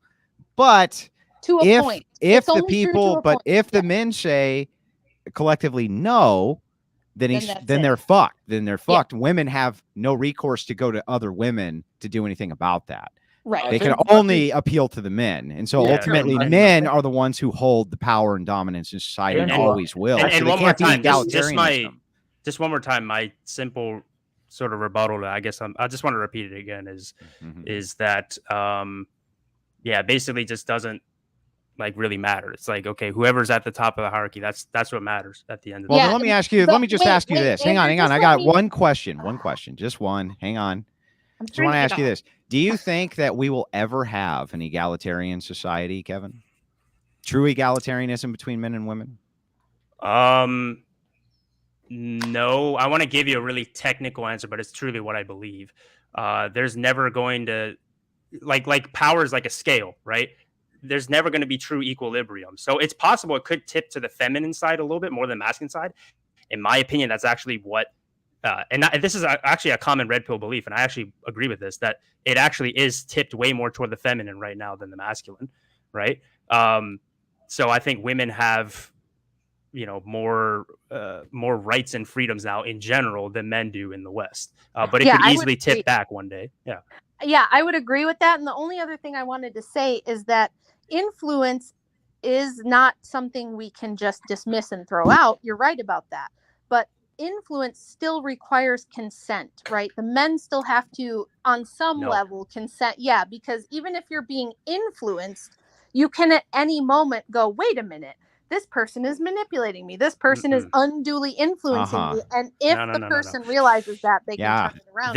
Yes, but this is where we disagree. Most people who get seduced have no idea that they got seduced until it's already too late. And that's but what it never I mean. lasts forever. Sure, but I mean, you look at the manosphere itself. What do you think the manosphere is? It's a bunch of guys who got manipulated and deceived by women because women's power is within this domain. A lot of times, at least among common men, most men, that is something that women are better at than men. I think that's probably where the big disagreement is that I think, and please correct me if I'm wrong, Andrew, I'm not trying to strawman you, but it seems like you have,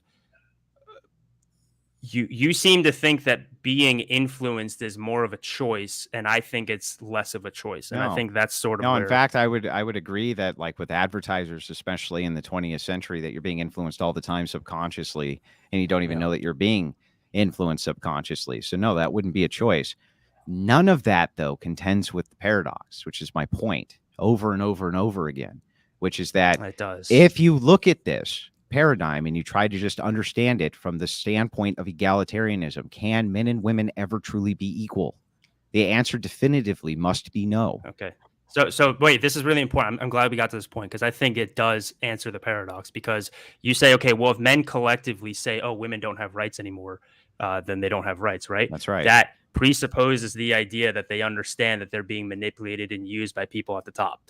So I'm saying, and in many situations, in most situations, they don't understand that that's happening. For all we know, they could all be being influenced by a woman. They don't even know it, or a woman influencing a man. So the problem is the critique is the same on your end. It presupposes that they wouldn't know that, when clearly they have known this historically, or at least have thought they have, and have done all sorts of revolutions which prove the point. So here's the thing. So hang on. Let me finish. I'll just let you make your point. Okay. So if that's true, right, you're using a presupposition as well. I would say that mine is more true, because still what I have that you don't, and this is again just a descriptor of reality, is that the appealment's always going to be to men. So necessarily men, as the enforcers of the rights, always are going to necessarily be the higher appeal for women. If they're necessarily the higher appeal for women as the nuclear option, then you can't ever really have true egalitarianism. It can't be possible unless you have some bizarre metric where you think that forevermore men could be influenced against their will or never catch on or something like that, which is just fucking stupid to be honest. On its face. I think throughout history it's happened both ways, where I think the vast majority of times guys, to put it in Nietzschean terms. One second. Sorry. Just last point. Okay. To put it in Nietzschean terms, the herd doesn't know they're being manipulated. Sometimes they do, and then that's when uprisings happen, right? Like the Bolshevik Revolution, the French Revolution, that type of stuff. But I do think that the majority of times they don't understand that they're being manipulated, and the person doing the manipulated, it doesn't preclude women at all. In fact, a lot of times it's the woman manipulating the man at the top, who then influences. Yeah, it can be, but again, the paradox is still there for the guys. I want to keep it moving. We have about 1 million people backstage. Unfortunately, Rachel dropped out because I actually had a question for both of you, but maybe Andrew could just really quickly answer this before we move on to Brad. Do you think in this hypothetical situation where Andrew is a bad boy and he abuses Rachel, if a SWAT team of female officers shows up, that Andrew has any kind of chance against them because he's man? Probably not. Okay. All right, there we go. Let's kick it off to you, Brad. Hey, what's up, guys? But I would have a better chance against them than if they were all men. So anyway, I mean, hey, I agree with that. That's true. If you ever been shooting with a woman, I'd have a better chance. That's all I'm saying. Well, if you ever go shooting with a woman and a man, and they're both first-time beginners, the man picks it up way quicker than the woman does, typically. Yeah. Okay. So, Brad, go ahead. Yeah, I only caught bits and pieces of the debate, but but Kevin, it's good to see you again, man. I was actually missing you on these streams. Thanks, man. Yeah, I had a surprising amount of people email me saying where'd you go? So it's nice to feel missed, I guess. But yeah, I'll be posting on YouTube again soon, just less often, more like video essays and that type of stuff. And I'm always down to do debates and stuff like this. I love doing this stuff. So. Yeah. I warmed up to you a lot. I like you, man. You're always very kind and respectful and good faith. So I respect that. And two videos you made that I really like is the red pill they sold you is a lie. I liked how you talked about that, about how your environment, your government, your system, affects your life a lot. Mm-hmm. And the other one where you showed how a boy would grow up differently if he was with a single mom versus a single dad. They have different mentalities. I really like those ones. So appreciate it, man. Thank you. I just wanted to bring up a point. I heard something mentioned in the debate about Christianity spreading by force. I won't deny Christianity spread by force, but what people never really talk about is every major philosophy or religion has spread by force, but they like to single out Christianity. My at least the position I took is that it's not spread by force. I mean, it's spread by force in a different way, not physical force. It's spread through influence of the mind, influence of the spirit, for better or for worse. I think a Christian worldview would say, oh, well, because God is the truth, God is the logos. It appeals to the fundamental part of us that's naturally going to react positively to the word of God. Therefore, they followed it. For me, I don't really know if I believe in that. I think more so it appeals to certain archetypes in our mind that are very attractive and very seductive, and therefore people follow it. Because, say what you want about the Christian Bible, it's very deep philosophically and psychologically. And I think it puts things in a story format that's easy for people to understand these concepts, which they sort of inherently know to be true. Does that necessarily mean that God is the Christian God is real? I wouldn't make that leap, but that's a whole different thing. Yeah. So the distinction there, Brad, is that I think me and Kevin kind of largely agree that Christianity wasn't spread through the sword, though there was instances where it was, kind of to your point. The distinction that him and I would have is that he believes that simply giving the power and influence at the top, converting them to Christianity, was enough. And then that necessarily creates a tendril effect, and that's not true.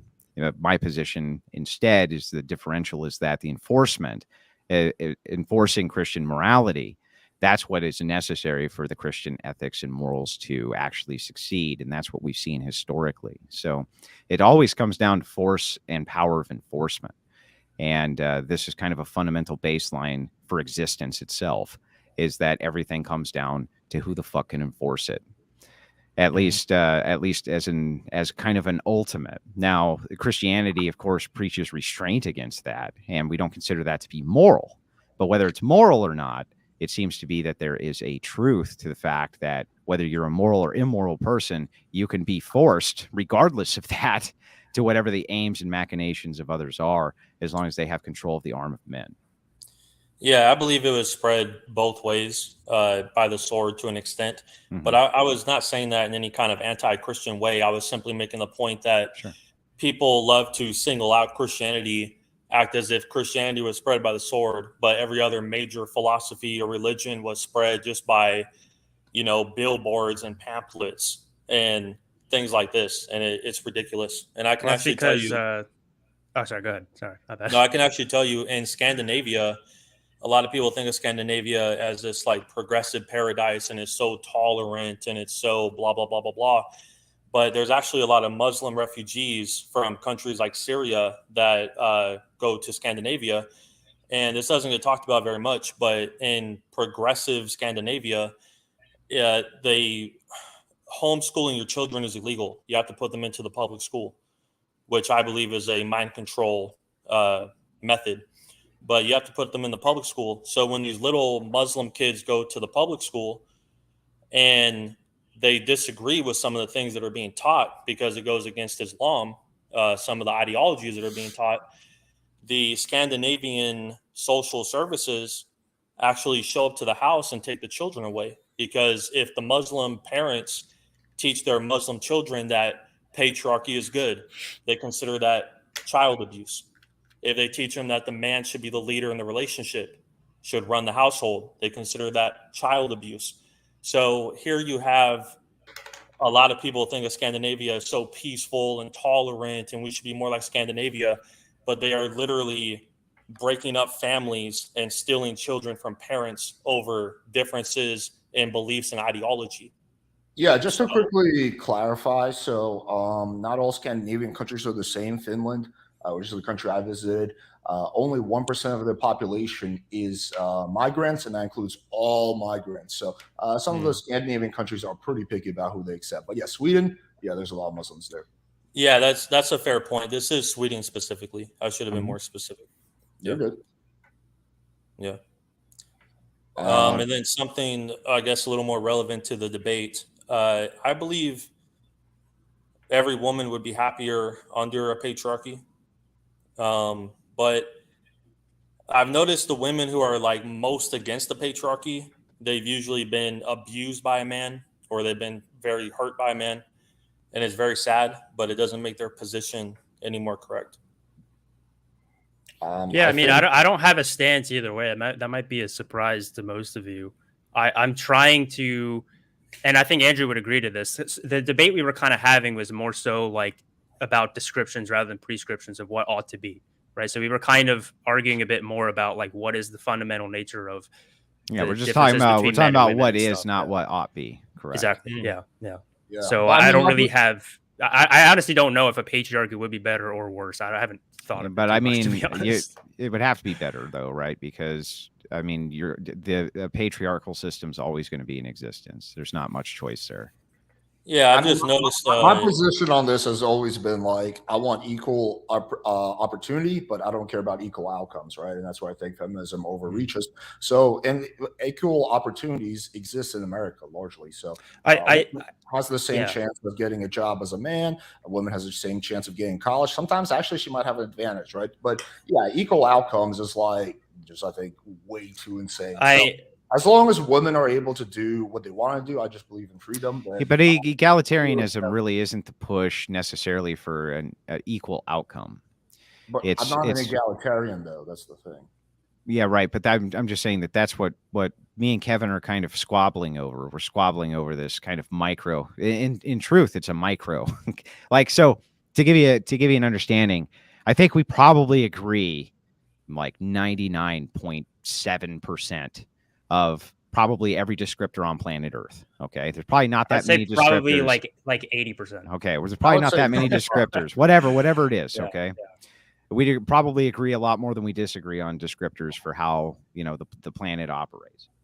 But what we're really arguing here is kind of this fundamental idea as to whether or not egalitarianism itself operates within a paradox. And so his kind of grounding argument for this is like, no, power comes from the top down, and it doesn't matter who's at the top.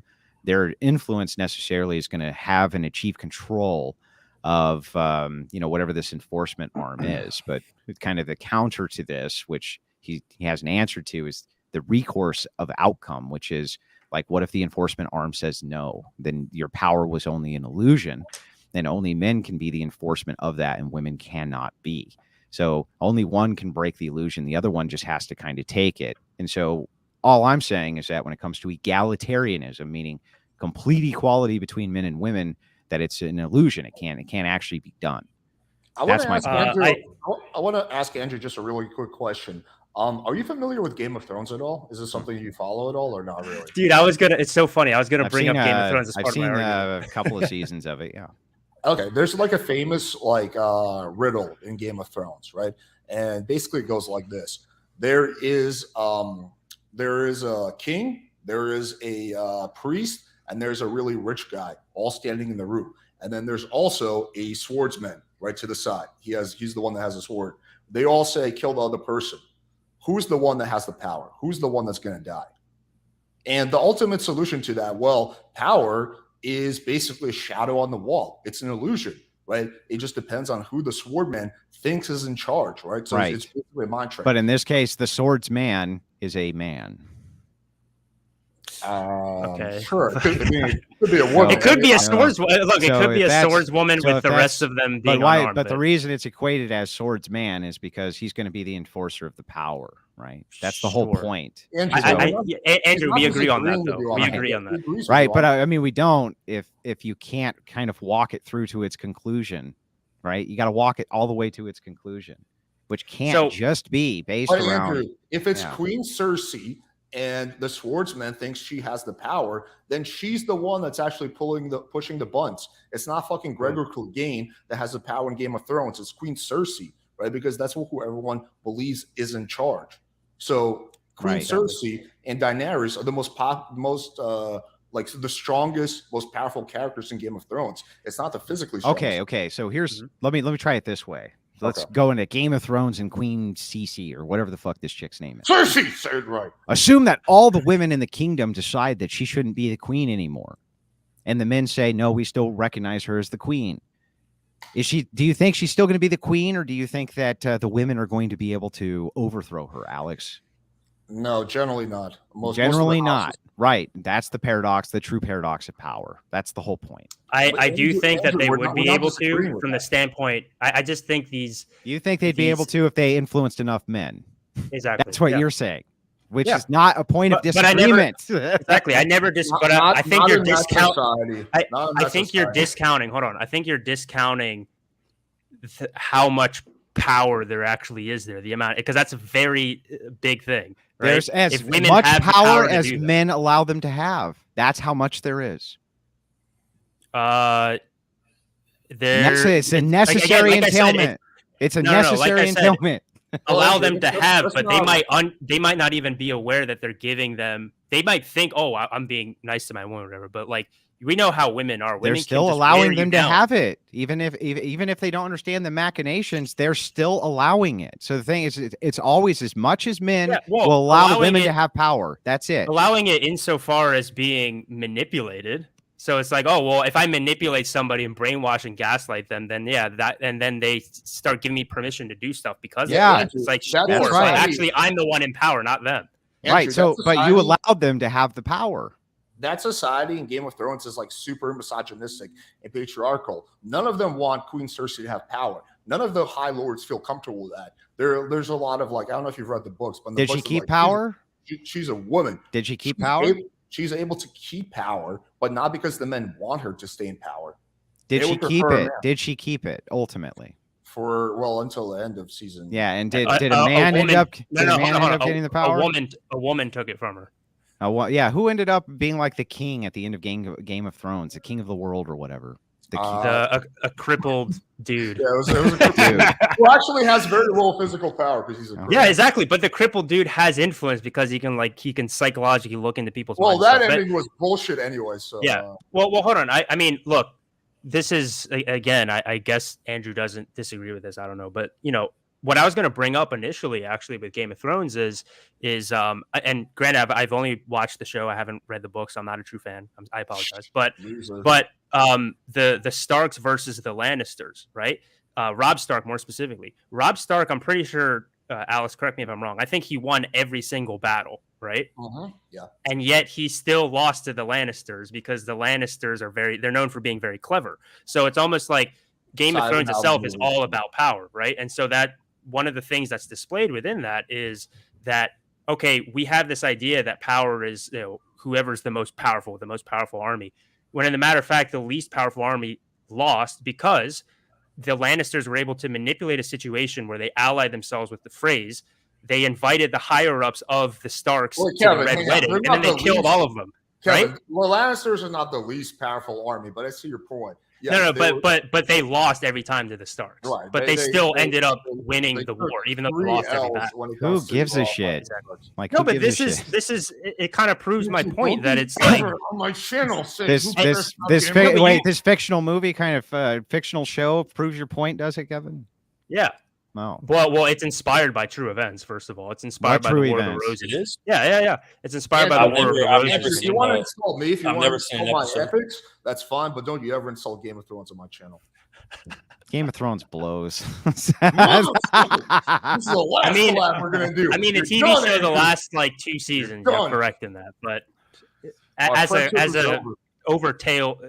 overall. Anyway, let's bring it back. My bad. Exactly.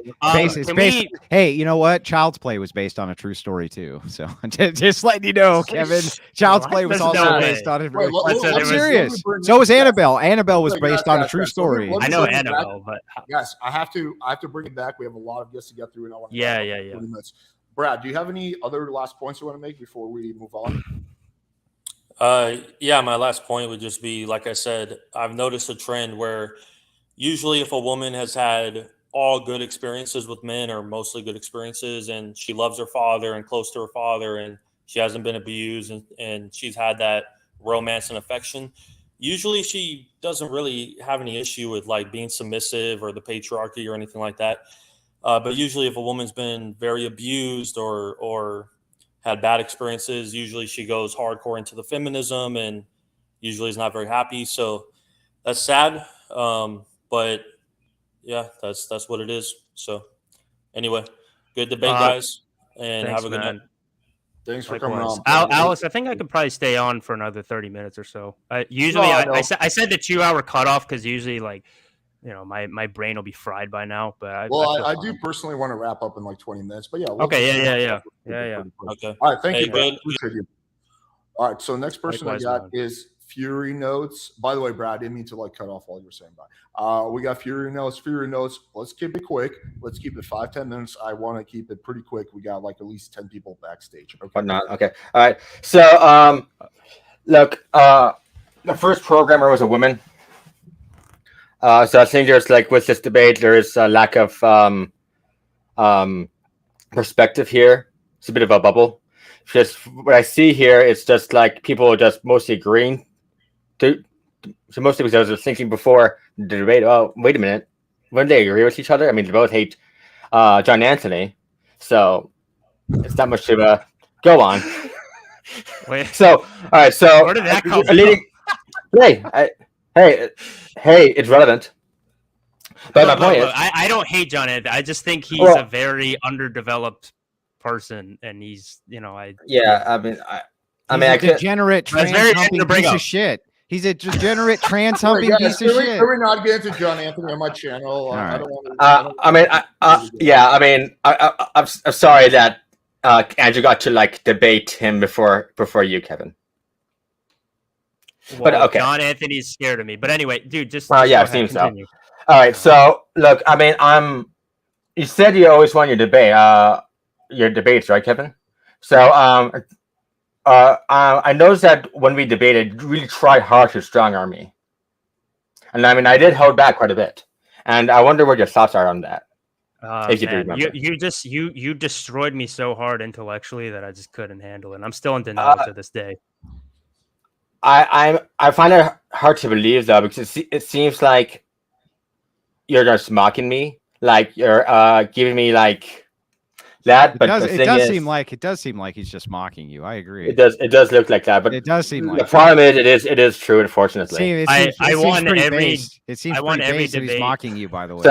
So I mean, I won every debate except for you, Fury Notes. You destroyed me so hard, and so I wonder why I somehow won despite handicapping myself, saying less stuff than you, and you strong arming me and trying to change the subject because what the debate was supposed to be. Your IQ is at least 50 points higher than mine. That's why.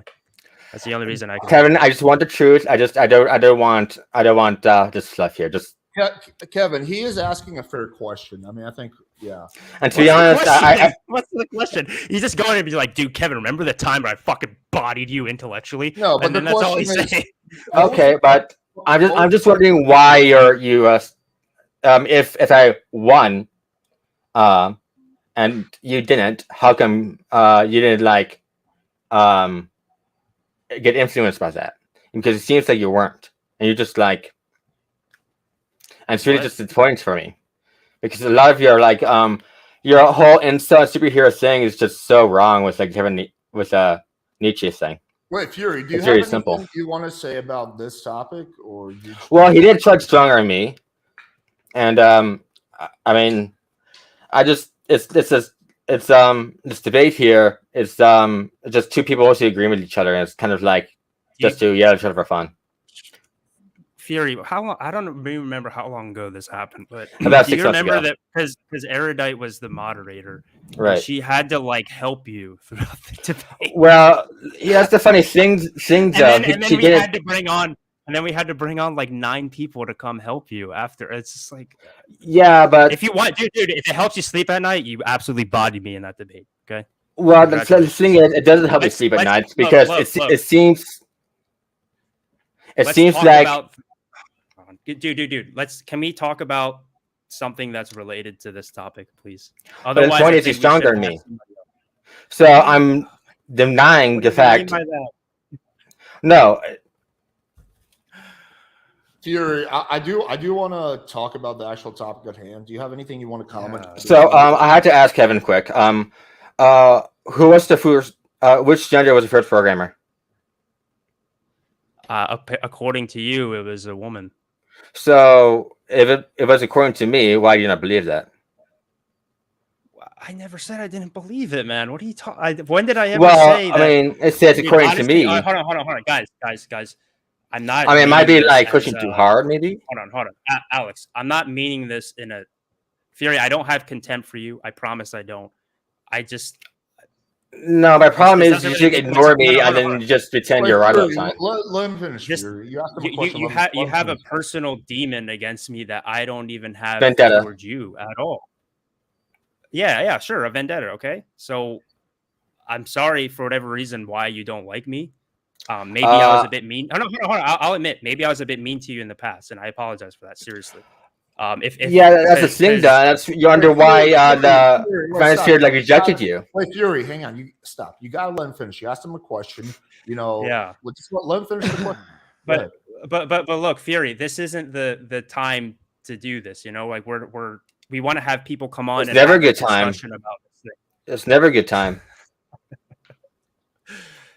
Okay. Fury, It's never always never a good time. Fury, I wish you the best. Is this going to be like personal squabbles? Yeah, Fury, I don't even know. Hit him up on like I don't know privately. Look, I want to redo the debate again, please. Please don't. Please. About what? About what? I want to redo that debate again, please, because that's not. I mean, otherwise I would have to break it down and then show it off to everybody else. No, that's not. I'm sorry, man. Don't take this the wrong way. That's not worth my time. I just don't want to do that. That's not worth your time. No. I mean, it's too bad you misunderstand Mr. Nietzsche when it comes to superheroes, so in just anything regarding that, because it's weird to me that you say anime is better than superheroes, which really means it's the same. Okay, guys, I'm not gonna get into superhero shit. Thank you, Fury. We'll see you next time, buddy. Thanks for coming on. I just don't care about the superhero crap at all. Yeah, I just. It seems like he's pissed at you, man. I don't know why. I didn't. Yeah, well, I'll tell you what. I do want to say. I didn't watch that. Second. I do want to say. I don't know what happened, but yeah, it's nothing really. I do want to say this. I mean, when I've been off of YouTube now for 2 months, and I've been mulling over this idea of contempt for a while, and I think a lot of times it's very fun when you do these debate formats to like dunk on people and to like flex your intellectual whatever. And I apologize to anybody who I made them feel insecure or stupid about themselves. That's not, maybe that was my intention at the time, but if it was, I apologize, because I just don't think that's a constructive thing. Why would you apologize to that? Why would you apologize for how they feel? Sure. But I would say, God, I'm going to bring up Nietzsche again. Okay, sorry to be cringe about it, but now you see why this society is a little bit more feminine. It's because of shit like that, Kevin. No. Hold on. So this is what I mean. Okay, so Nietzsche had this idea of three stages. There's empathy and there's caring about people. Yeah. No. I do think empathy is a little bit more of a feminine trait in general. I don't think that's necessarily a bad thing, but like I think it's more indifference, I would say. So when I was the second stage of the spirit, according to Nietzsche, is the lion, where you're constantly reacting to stuff and you form your opinions based off of negating other people's opinions. I think that was the state of mind that I had for most of my 20s. I'm almost 30 now, and my perspective has sort of changed, where I'm like, I'm going to react to people who I think are bad for the world, sure, but in general, I'm trying to be more when you have constructive kids, so don't worry about it. Okay. Hey, maybe that's it. I mean, I might have kids in the next few years. Maybe I'm becoming a little bit more fatherly and less like the bully older brother that just wants to beat you up, so. Fury, I'm sorry. I wouldn't say I have nothing but love to you, but I don't have hate towards you. So I just want to let you know that. Okay, let's go next to Luke's, and then we'll do maybe one or two more people after that. Go ahead. Kevin, Andrew, nice to see y'all. Hi, Lou. How you doing? Nice to you, Kevin. Lou, the only reason I know Andrew is because of you. So, yep, you kind of made this debate happen in a way. Whoa! Okay, it was me that made it happen. It's not. Well, fair enough. You too. Go ahead. Okay, go ahead, Lou. Okay, so Alex brought up a really interesting riddle.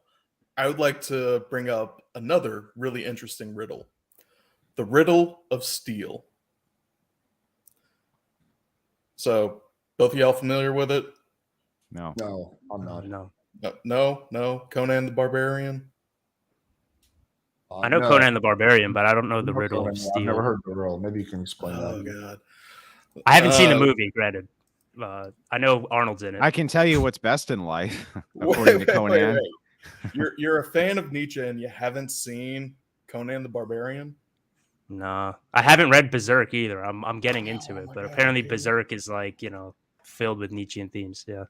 All right. Well, thanks for fucking up my entire call in. Sorry, man. Well, just explain what it is, and then he can respond. It doesn't actually matter what the riddle of steel is. Technically, so whenever in the movie, whenever the person dies, they go before the god Crom, and then they have to answer the riddle of steel. And if they get it wrong, they get cast out of Valhalla. Doesn't matter. My entire point was, Kevin, when did you become Thulsa Doom? Thulsa Doom. Who's that? James Earl Jones and Conan the Barbarian. I'm sorry, man. When it comes to like He was the bad guy. Pop culture references, I'm pretty. When it comes to pop culture references, I'm pretty retarded. So I'm sorry. Okay, I'm sorry. My entire colon has been ruined. Right. It was like the whole hero's journey was that guy wanted power and influence and this and that, and a singular man brought his ass down, which has happened in the past in history as well. Well, not just that. It's that the will is the power in the allegory.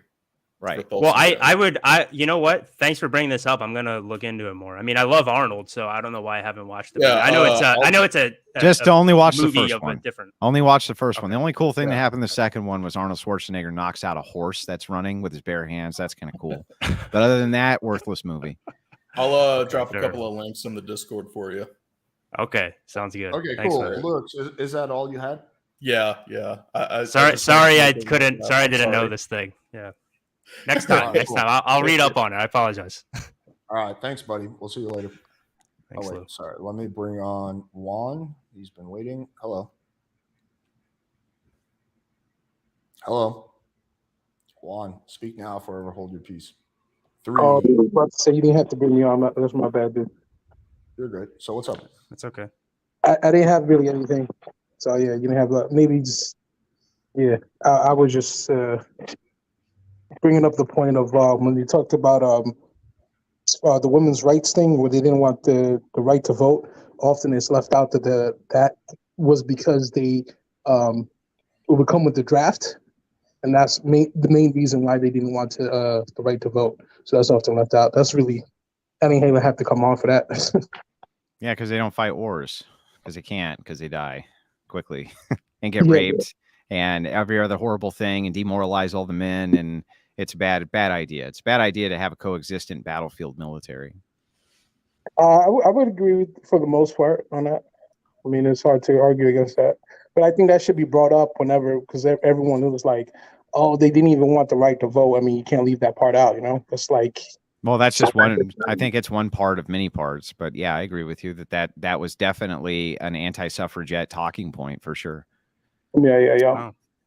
And they still didn't have to do the draft, did they? Fucking bastards. Yeah, they found out they adjusted it so they wouldn't. Yeah, still didn't even have to fucking do the draft because they're women. They can't go fight the war. It's ridiculous. You know what I mean? It's fucking ridiculous. But anyway, fair enough. Juan. I mean, maybe they can be drafted for to be paymasters. Like sure. Well, like the support staff. Like, okay, so when you go to war. Paymasters and cooks. Yeah. So, I mean, but when you go to war, the vast majority of people, even if they're like a soldier wearing fatigues and stuff, they're not actually seeing combat. They're doing other stuff behind the scenes, which is still very important. In modernity, this is true. I agree. Yeah, I was gonna.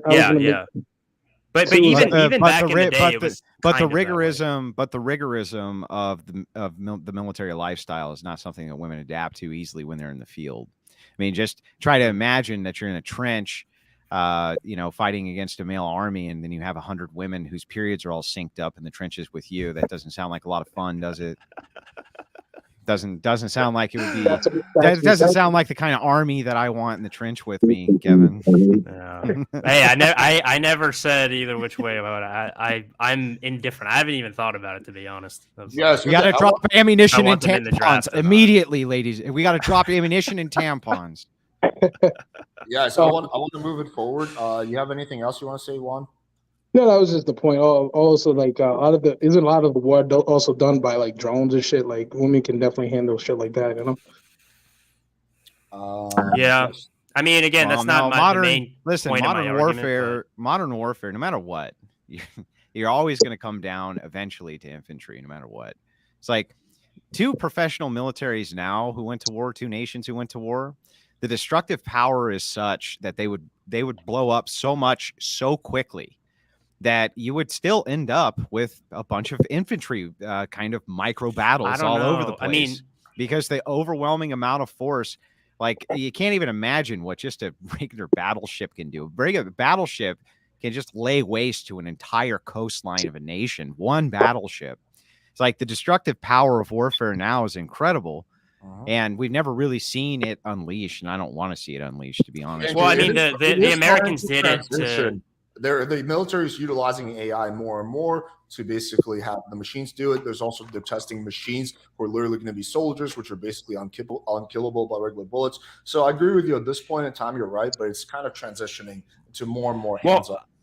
I would also, we actually do have a real life example, the first Gulf War, where Iraq apparently had like this elite infantry fighting force, and it didn't matter because the Americans bombed the shit out of them, and then it just kind of ended. I mean, I'm sure there were some infantry skirmishes and stuff here and there, but yeah, I mean, just to add to Andrew's point, it's kind of warfare's changed a bit, you know. All right, it will continue to change. Let me keep it moving. There's 2 people I want to get through before we wrap up. So thank you, Juan. Appreciate you. G.I. Jane was a myth. That's all I had to say. We'll see you. We'll see you next time. Okay, let's quickly bring on this person. The machine lies. Hello. Hey, greetings. How's everybody doing? Can everybody hear me? Yeah. Nice and loud. Yeah. Oh, thank you. I'm sorry. I got this kind of $20 microphone here, but okay, I'll manually adjust your microphone. So, yeah. Thank you. If the showrunners could just adjust my microphone, that would be perfect. I already took care of it. So what's up, man? What do you want to discuss? Yeah. Well, I've definitely read the Genealogy of Morals right here. I'm saying right. Sweet. I mean, it's weird. I got the whole thing marked up right here. I really studied, Nietzsche's philosophy hardcore, especially Beyond Good and Evil, and also the Antichrist. And I think in the it's interesting in the Antichrist, he brings up, well, first of all, in Beyond Good and Evil, he says that that democratic values are the heir of the Christian movement. So he kind of says that he kind of blames Christianity for liberal values, and that's kind of a strange and socialism. Take. Now, and socialism as well. He believes that Christianity or socialism is an inevitable result of Christianity because it's inherently slave morality. Yeah. That's right. So I mean, a lot of people have taken to task this historical view. Especially now in our modern age, we see how feminist values are kind of piggybacked on the liberal values, but you see the patriarchal system kind of opposes that. And then Nietzsche's solution is more authoritarianism, not less. Look at in the Antichrist in sections 58 through 60, where he talks about Islam, and he says, and one of the things he brings up about Islam, he says Islam assumes men as the rulers of the society, whereas the same can't be found. Obviously, he doesn't think that about Christianity because he's criticizing Christianity as being in line with liberal values, or so to speak, or the equality of the sexes, or because he says it aspires towards collectivism. So I think you're presenting Nietzsche in a very strange way. What do you think about that? Because his solution would be more authoritarianism. He's not saying that's a fact of life, you know? No. So what other works of Nietzsche have you read? So have you read the Gay Signs, Twilight of the Idols, any of those? It doesn't matter. But basically, the thing is with Nietzsche is that those are some of his earlier works. I think Beyond Good and Evil and Genealogy of Morals and Antichrist reflect his later, more pure philosophy. Twilight of the Idols came after Beyond Good and Evil. But Antichrist Twilight of the Idols is making the Twilight of the Idols is making the same point against Greek philosophy. So it's just I've read significant parts of that work as well. Okay. So hold on. this is going to get deeply philosophical. I'm going to try to make it entertaining so people don't drop off too much. But basically, Nietzsche. Well, the last 2 calls were fails. I mean, I'm just saying. But yeah. All right. So look, Nietzsche. He doesn't offer too many prescriptions. What again? You have to understand his fundamental belief is the will to power, and he also believes that there are 2 different types of people in this world: people of the nobility, the higher men, and people who are the herd. And so what he believes is that inevitably the herd don't have the ability to govern themselves, and everything in terms of power is fought amongst the higher men. So he is technically pro aristocratic values and the nobility. I'm confused. You said he was critical of where does Greeks. It depends on which Greek. Hold on. Where do women's rights fit into this picture? I'm very confused about that. Because he would be anti-liberal, anti-feminist, pro-patriarchal, pro-authoritarian. I just don't understand. No, I mean, I think this is a mistake a lot of people make, is that they look at Nietzsche as a prescriptive philosopher, and he's not. He is giving moral prescriptions, and his prescription is more patriarchy, more No. He's saying he said that that's basically inevitable, and that more so the power that's happening there based on the. Well, you don't really have a good understanding of Nietzsche, brother. I'm sorry. No. I think you're. You said Nietzsche doesn't give prescriptions. That's ultimately completely false. Nietzsche. I mean, he gives on moral philosophy. No, he gives prescriptions on an individual. I mean, what does he think about morality? Hold on. Wait, what does he think? Hold on. Explain what morality is from a. You said I don't understand Nietzsche, and then you said Nietzsche doesn't give prescriptive. Hold on. What the he fuck does from an individual to indivial basis. Let me tell you this, okay? What does Nietzsche you've never believe? Read Nietzsche in Genealogy of Morals. He gives hundreds of prescriptive points. He says Islam should have conquered Europe. So what the fuck based on the will to power, and that's not in the Genealogy of Morals. Can we bring it back? What does hold on? What does Nietzsche believe? Hold on. What does Nietzsche believe about morality? What is morality to Nietzsche? That's the central kind of question that he's talking about in Beyond Good and Evil. He believes morals are fossilized violence, my friend. He's a Machiavellian in terms of morality. So I don't think you understand Nietzsche's morality. No. What is morality? Hold on. In terms of morality. What is morality? what is morality to Nietzsche, or what is morality? Yes. No. What is morality to Nietzsche? It's fossilized violence. Morals are fossilized violence. Can you explain what fossilized violence is, then, please?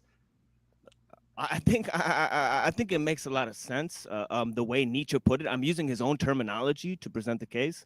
So if you've never heard that terminology, before, please. I'm surprised. But he believes he said a bunch of different stuff, so you can explain it, right? You can explain what fossilized that's what the fuck I'm doing. Violence you keep cutting me off. Yes. I'm explaining it in Nietzsche's own terms, and you're saying that you've never heard of these terms. Once you explain the term, you have to explain what the term is. And then you're telling me that I don't understand Nietzsche. I mean, that's fucking amazing. You don't. What the because fuck you can't explain what morality is to Nietzsche. Why So are we You're not letting me explain it. What does fossilized violence mean? You're critiquing the terms when I'm using Nietzsche's own terms. So, and I'm asking you what fossilized violence means. What the fuck? You don't understand Nietzsche. Okay, if you understand him, you should be able to explain what fossilized violence is. Nietzsche doesn't give prescriptive terms? Wait, hold on. Nietzsche never gives prescriptive terms. Just explain. What the fuck are you talking about? You brought this up. You're like, hey, liberalism. No. I said, hey, what is morality to Nietzsche? You're like, it's fossilized violence. I'm like, explain fossilized violence, and you can't. This guy's telling everybody he doesn't understand Nietzsche. I'm using Nietzsche's own terminology, and he doesn't even recognize it because he doesn't explain fossilized. Explain fossilized violence. I'd be happy to. Stop cutting me off, and I'll explain it to you, my friend. What the fuck are you doing? Okay. I'm silent. Go ahead, explain it. Go ahead. I like this room. I get to breathe and talk and shit. Fossilized violence is the concept that the violence of the past, the lesser groups over time, they start to make society towards collectivist values. Basically, morals are a form in society. Don't steal, don't harm other people. This is because people have stolen and harmed other people in the past. So the results of this continued violence is why we develop morality. That's what he says. Okay. He so says, in it's simpler just- terms, what morality is to Nietzsche is you have to go to the in simpler underlying. terms. Hold on. You have to go to the underlying metaphysic or lack thereof of Nietzschean philosophy, which is the will to power. So each and every one of us have something that we're trying to will, sometimes in a collective effort or an individual effort. And when you're not able to express that will correctly or the way in which you want to express it, then you end up developing morals as a cope for that. So the aristocracy originally, he makes a distinction between good and bad, good and evil in the genealogy of morals. So good and bad Is he saying is this what is a the good nobles. thing? He's No. saying you're saying this process is inevitable, but is he saying this process is a good thing? And doesn't he give No. prescriptive remedies against this process? He doesn't say that process is a good thing. He tries to look at it purely from a descriptive lens. Now, what happens No. and He this also is- looked at it from a prescriptive lens. Okay, can you explain the prescriptive lens, please? All right, wait, guys. I'm going to The mute both. authoritarian. This is turning into a niche debate. Wait, hang on. Yeah. I don't care. It's completely irrelevant. I let it go for about 10 minutes, but I do want to keep it moving. So why don't you guys just exchange contacts? You guys can set up a debate and talk about this for hours. I think that's much better than trying to do it on here with the topics totally different. So I'm going to meet both of you. But yeah, you guys can exchange contacts. You guys can set it up. Yes, you can email me, machinelies@kevinraywilder@gmail.com. I'm happy to have a full discussion about this because this is the type of stuff that I love. So Yeah, no worries. Yeah. I'll try to get in contact with you. Yeah. Have a blessed Remember, day. kevinraywilder@gmail.com. Just put your username in the title. Yeah, I'm my set thing up. is the machinelies0@gmail. So yeah. Okay. Yeah, Sounds you'd be good. happy to. Yeah, no worries. All right, I'm cool. glad to have a fellow reader of Nietzsche, even though we disagree. Appreciate you. Thanks, buddy. All right, I want to do one last person who's been waiting. I told him 5 minutes maximum. So 5 minutes, Mr. Watcher, and then we got to wrap up. All right. Hey, can you guys hear me? Yeah, we can hear you. All right. So I've been taking notes on this. This one's pretty interesting. So I think so. Both of you agree that men are the enforcer warrior class, right? Like the warrior class, the enforcer, right? Yeah. Because that's what you all both agree. Yeah, we both. It's basically consisted almost entirely of men. Okay. So it's a matter of like the manipulation of the men is the issue here is what I'm seeing, right? Because like you were saying to Andrew that like it's the fact that men are being manipulated, right? And the person in power at the top of the hierarchy is going to be the ultimate authority on who is, manipulating these men, right? That's your stance. It's the You could maybe manipulate is a little bit of it's kind of a normatively loaded term. It's basically because honestly, like you hear manipulate, you can't help it put a negative value. I think he understands though, Kevin. Is like manipulate, coerce, maybe influence. kind of I think influence, all is kinds maybe. of different things. Yeah. Because they can influence those people either positively or negatively. Sometimes it can be in the form of manipulation. Sometimes it could be rooted in truth. Yeah. No, okay. I understand. So, and the thing is, so it's basically just, it's the ability that the men are just being manipulated then. So with Andrew's point, he basically said that like, it's the overall entity of the warrior class to not decide to be manipulated. Right?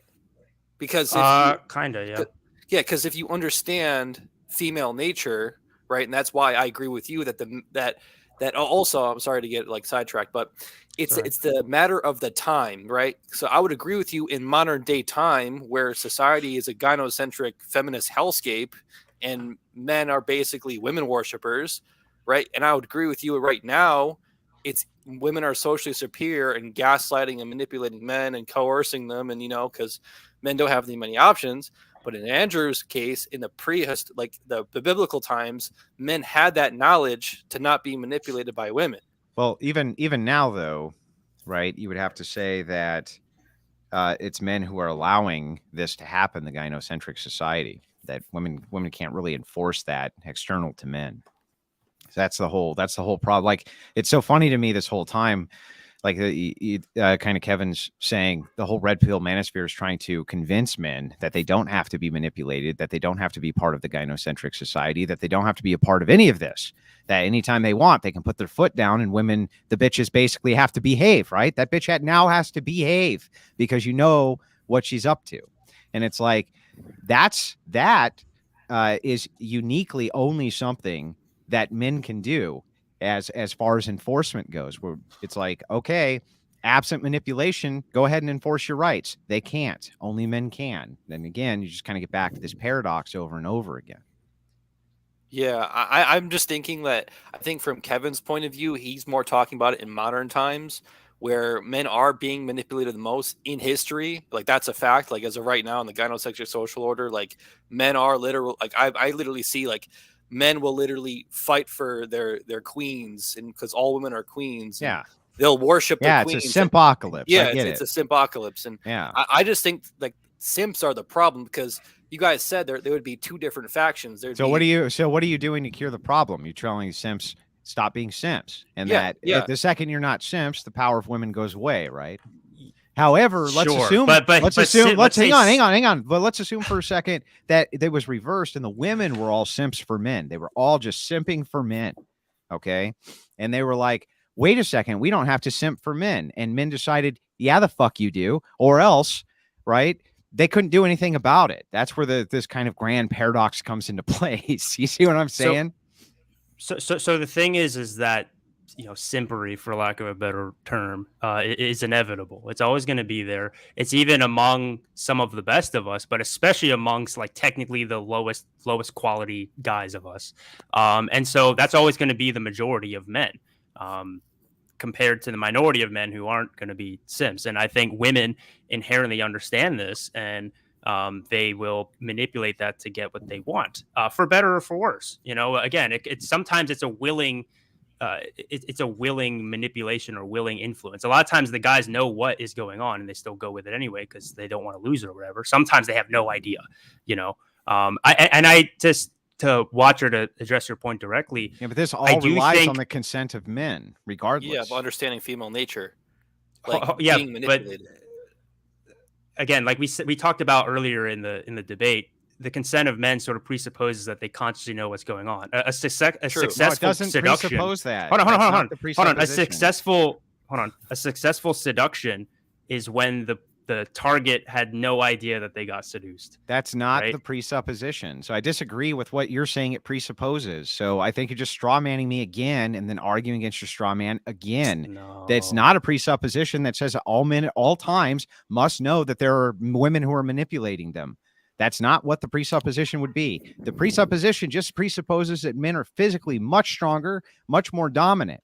And so therefore, it's impossible as the enforcement arm of society, if they collectively, even in small groups, say, no, women, you have no more influence. No. They're fucked. Women are fucked. They don't have a choice, man. Can I ask you what you just presupposed something very vital there, which is at the crux of our disagreement. But do you know what that is? From your perspective, you would say presuppose that they said whatever your influence is, you no longer have, which has historically happened. No. I'm sorry. No, the presupposition there is that strength is the number one key determiner of force, and that's the fundamental disagreement that we have. Even though it's the thing that enforces the influence at the top is what matters. I think it's only one arm of what force is. So what you're doing is a bifurcation. You're saying it must be an either or. I'm not saying it's bifurcated. I'm saying that there's many different ways of which you can exercise force. I'm just saying that as an ultimate nuclear option, which would be physical force, nuclear option. That's the option men have that women do not. Which is why egalitarianism in and of itself isn't an actual possibility. True equality is not possible. It's not a position. You said earlier, the true equality, you just said almost verbatim, the true equality is not possible because men are the ones that are enforcing it, right? Because they're physically bigger and stronger. You literally said that, right? Yes. Right? It's one of the mechanisms. That's the main point of our nuclear option. It's a nuclear option that women don't have. So you can say, even if it's always set up in the power dynamic, let's just say that women have 80% of the societal influence or whatever. It doesn't matter. Ultimately, if men decide they no longer have it, they don't. And the reverse can't happen. It can't. That's my point. It also seems to me that men have to willingly give up this the idealism of equality, because we already agreed that men are the warrior class. So if the warrior class chooses to be tyrants or gynocentric agents, the choice is on them. All right, guys. Yeah, I want. Sorry, can I just say one more thing? No, you're good. Again, I don't think in my worldview, I don't think the choice is on that. I think the choice is at the people who are at the top, and I think that's also, you know, from an ethics standpoint, I think that if whatever you believe, it kind of, I don't believe good and evil exist. I don't. I think those are just certain interpretations that we have subjectively, but whatever viewpoint that you have, whatever looks like a just society or just world to you, you should. Yeah, hold on one you're second. a subjectivist. No, hold on. Basically, you should, whatever that is, you should try your best to make sure that comes to power and comes. Hey, Kevin, let me ask you: can you know anything for sure? Oh no, we're opening up a can of worms. This is a whole. Is this like a, you know? I'm just asking you as a subjectivist, right? Can you know anything? Like, do you know you're having this conversation right now? Yeah, well, I do agree with the whole "I think, therefore I am" thing. I mean, again, well, one thing that I don't believe that free will exists. Maybe it's like I might be a compatibilist. There might be like a little bit of free will, but for the most part, no. So you were predetermined to have this conversation. Wrap up. I told Watcher 5 minutes has gone for like closer to 15. So I do want to wrap up. Appreciate you, Watcher. Thanks for coming on, buddy. Okay. Yeah, I enjoyed this debate. I think, you know, if you guys want to discuss the philosophy more about whatever it is that you were talking about at the end, you guys should definitely set it up. I'd be happy to moderate if you guys want me to. But yeah, let's do just tell the people where they can find you. So let's start with you, Kevin. Where can people find your channel and watch more of your content? Yeah, Kevin Ray Wilder on YouTube. I made a second channel recently that's supposed to be all like video essays. I decided to actually do it on my main channel. I'm going to create a second channel soon, which is all just about like fitness, traveling, and just whatever I kind of feel like. I think a lot of people like to, I'm kind of a perfectionist, which is you know, for better or for worse, I am. So like, I want to make sure on my main channel they're all like highly produced, highly well thought out videos, and then the second channel is just going to be more kind of like random thoughts or whatever. And I'm still currently working on my book, and I will be for the foreseeable future. And you know, one of the critiques that a lot of Manosphere people had of me was just like, "Oh, you're so critical of Rolo. Why don't you write your own book?" And they actually have a point. So that's what I'm doing. You know? Can you quickly? I'm mainly going to do that. Can you very quickly explain what your book is about? Yeah, it's about masculinity, and I think that masculinity and femininity as concepts. And I think that a lot of the derision that we see in the modern day between men and women is actually a result of people not understanding these concepts and normatively loading it, saying like, oh, this is what a man should be, this is what a woman should be. They always, instead of actually trying to look at it as much as possible without projecting their own values on it. So I kind of try to build a foundation from there. And then after that, how you should conduct your life based on your own personal values. And so, yeah, that's kind of the I want to try to create the book for posterity. I don't think I even mention any Manosphere guys or whatever in there.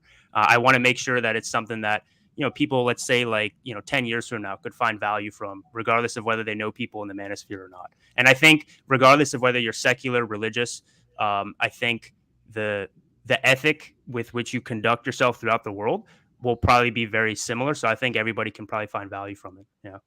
And I'm going to try to make it, it's not going to be like, you don't need to be some philosophical nerd. Like I explain the content, the concepts very like plainly. Yeah. It's not like some philosophical treatise. Or okay. That. Awesome. So let's go to Andrew. So Andrew, can you talk about where can people find your channel, support you and whatnot? Sure. Before I do, I just really briefly just wanted to ask one quick thing of Kevin. Kevin, do you think that women are females? Yeah, I guess. I mean, in my book, I actually agree with you that you said in another debate that the whole gender debate is just like fashion. It's like a fashion trend. Yeah. I totally agree. So I don't even mention gender, I think, once in my book, because I think a few decades from now, I think a few decades from now, people aren't even really going to be talking about it anymore. So, yeah. Okay. I was just curious. Anyway, so my name is Andrew Wilson. I am the host of the one and only Crucible, fastest growing debate channel on the internet. We'll be back on our main channel in 4 days. We had to wait for a couple of strikes to fall off due to a bunch of mass reporting bitches. But we'll be back on in 4 days, back to the main channel. I'm looking forward to that. You can find me there at the Crucible, or you can find me at the Crucible Limited, which is our backup channel. They're both monetized. We'd appreciate the support. Especially you can give the gift of a membership. We appreciate that as well. So that's all I had to say. I really would like to kind of extend to Kevin and to our gracious host, Alex, who I've done many collabs with at this point. Thank you for having me on your show, Alex. I always appreciate it. I actually have a bunch of people lined up for Alex as well. He doesn't know that yet, but he had been asking. And so we will deliver, of course, on that. And then Kevin, thank you for coming out and losing this debate. I couldn't have asked for a nicer opponent to have lost the debate to me. So anyway, have a great day, guys. I appreciate it. I'm still undefeated, except for the time that Fury Notes absolutely bodied me intellectually. It's so funny. Like in Andrew's mind, he's got like the angel and the devil, and he's like, he's like being really nice and gracious, and he's like, whoa, you're being too nice, Andrew. Throwing a dig in there, you motherfucker. Well, I was funny. Yeah, it was a little humor. A little humor is okay. No, I got you. Dude, it's like sports, man. It's like you No, Andrew, I bring out certain sides when you're competing, and then when you're not, it's a little bit different, No, I got you, Andrew. I appreciate you coming on. We definitely always have good, whatever cross fucking whatever you want to call them, debates or whatever. And yeah, I'm totally down for anyone that you have. Let me know. When are you and I gonna do that private debate training? What are you gonna?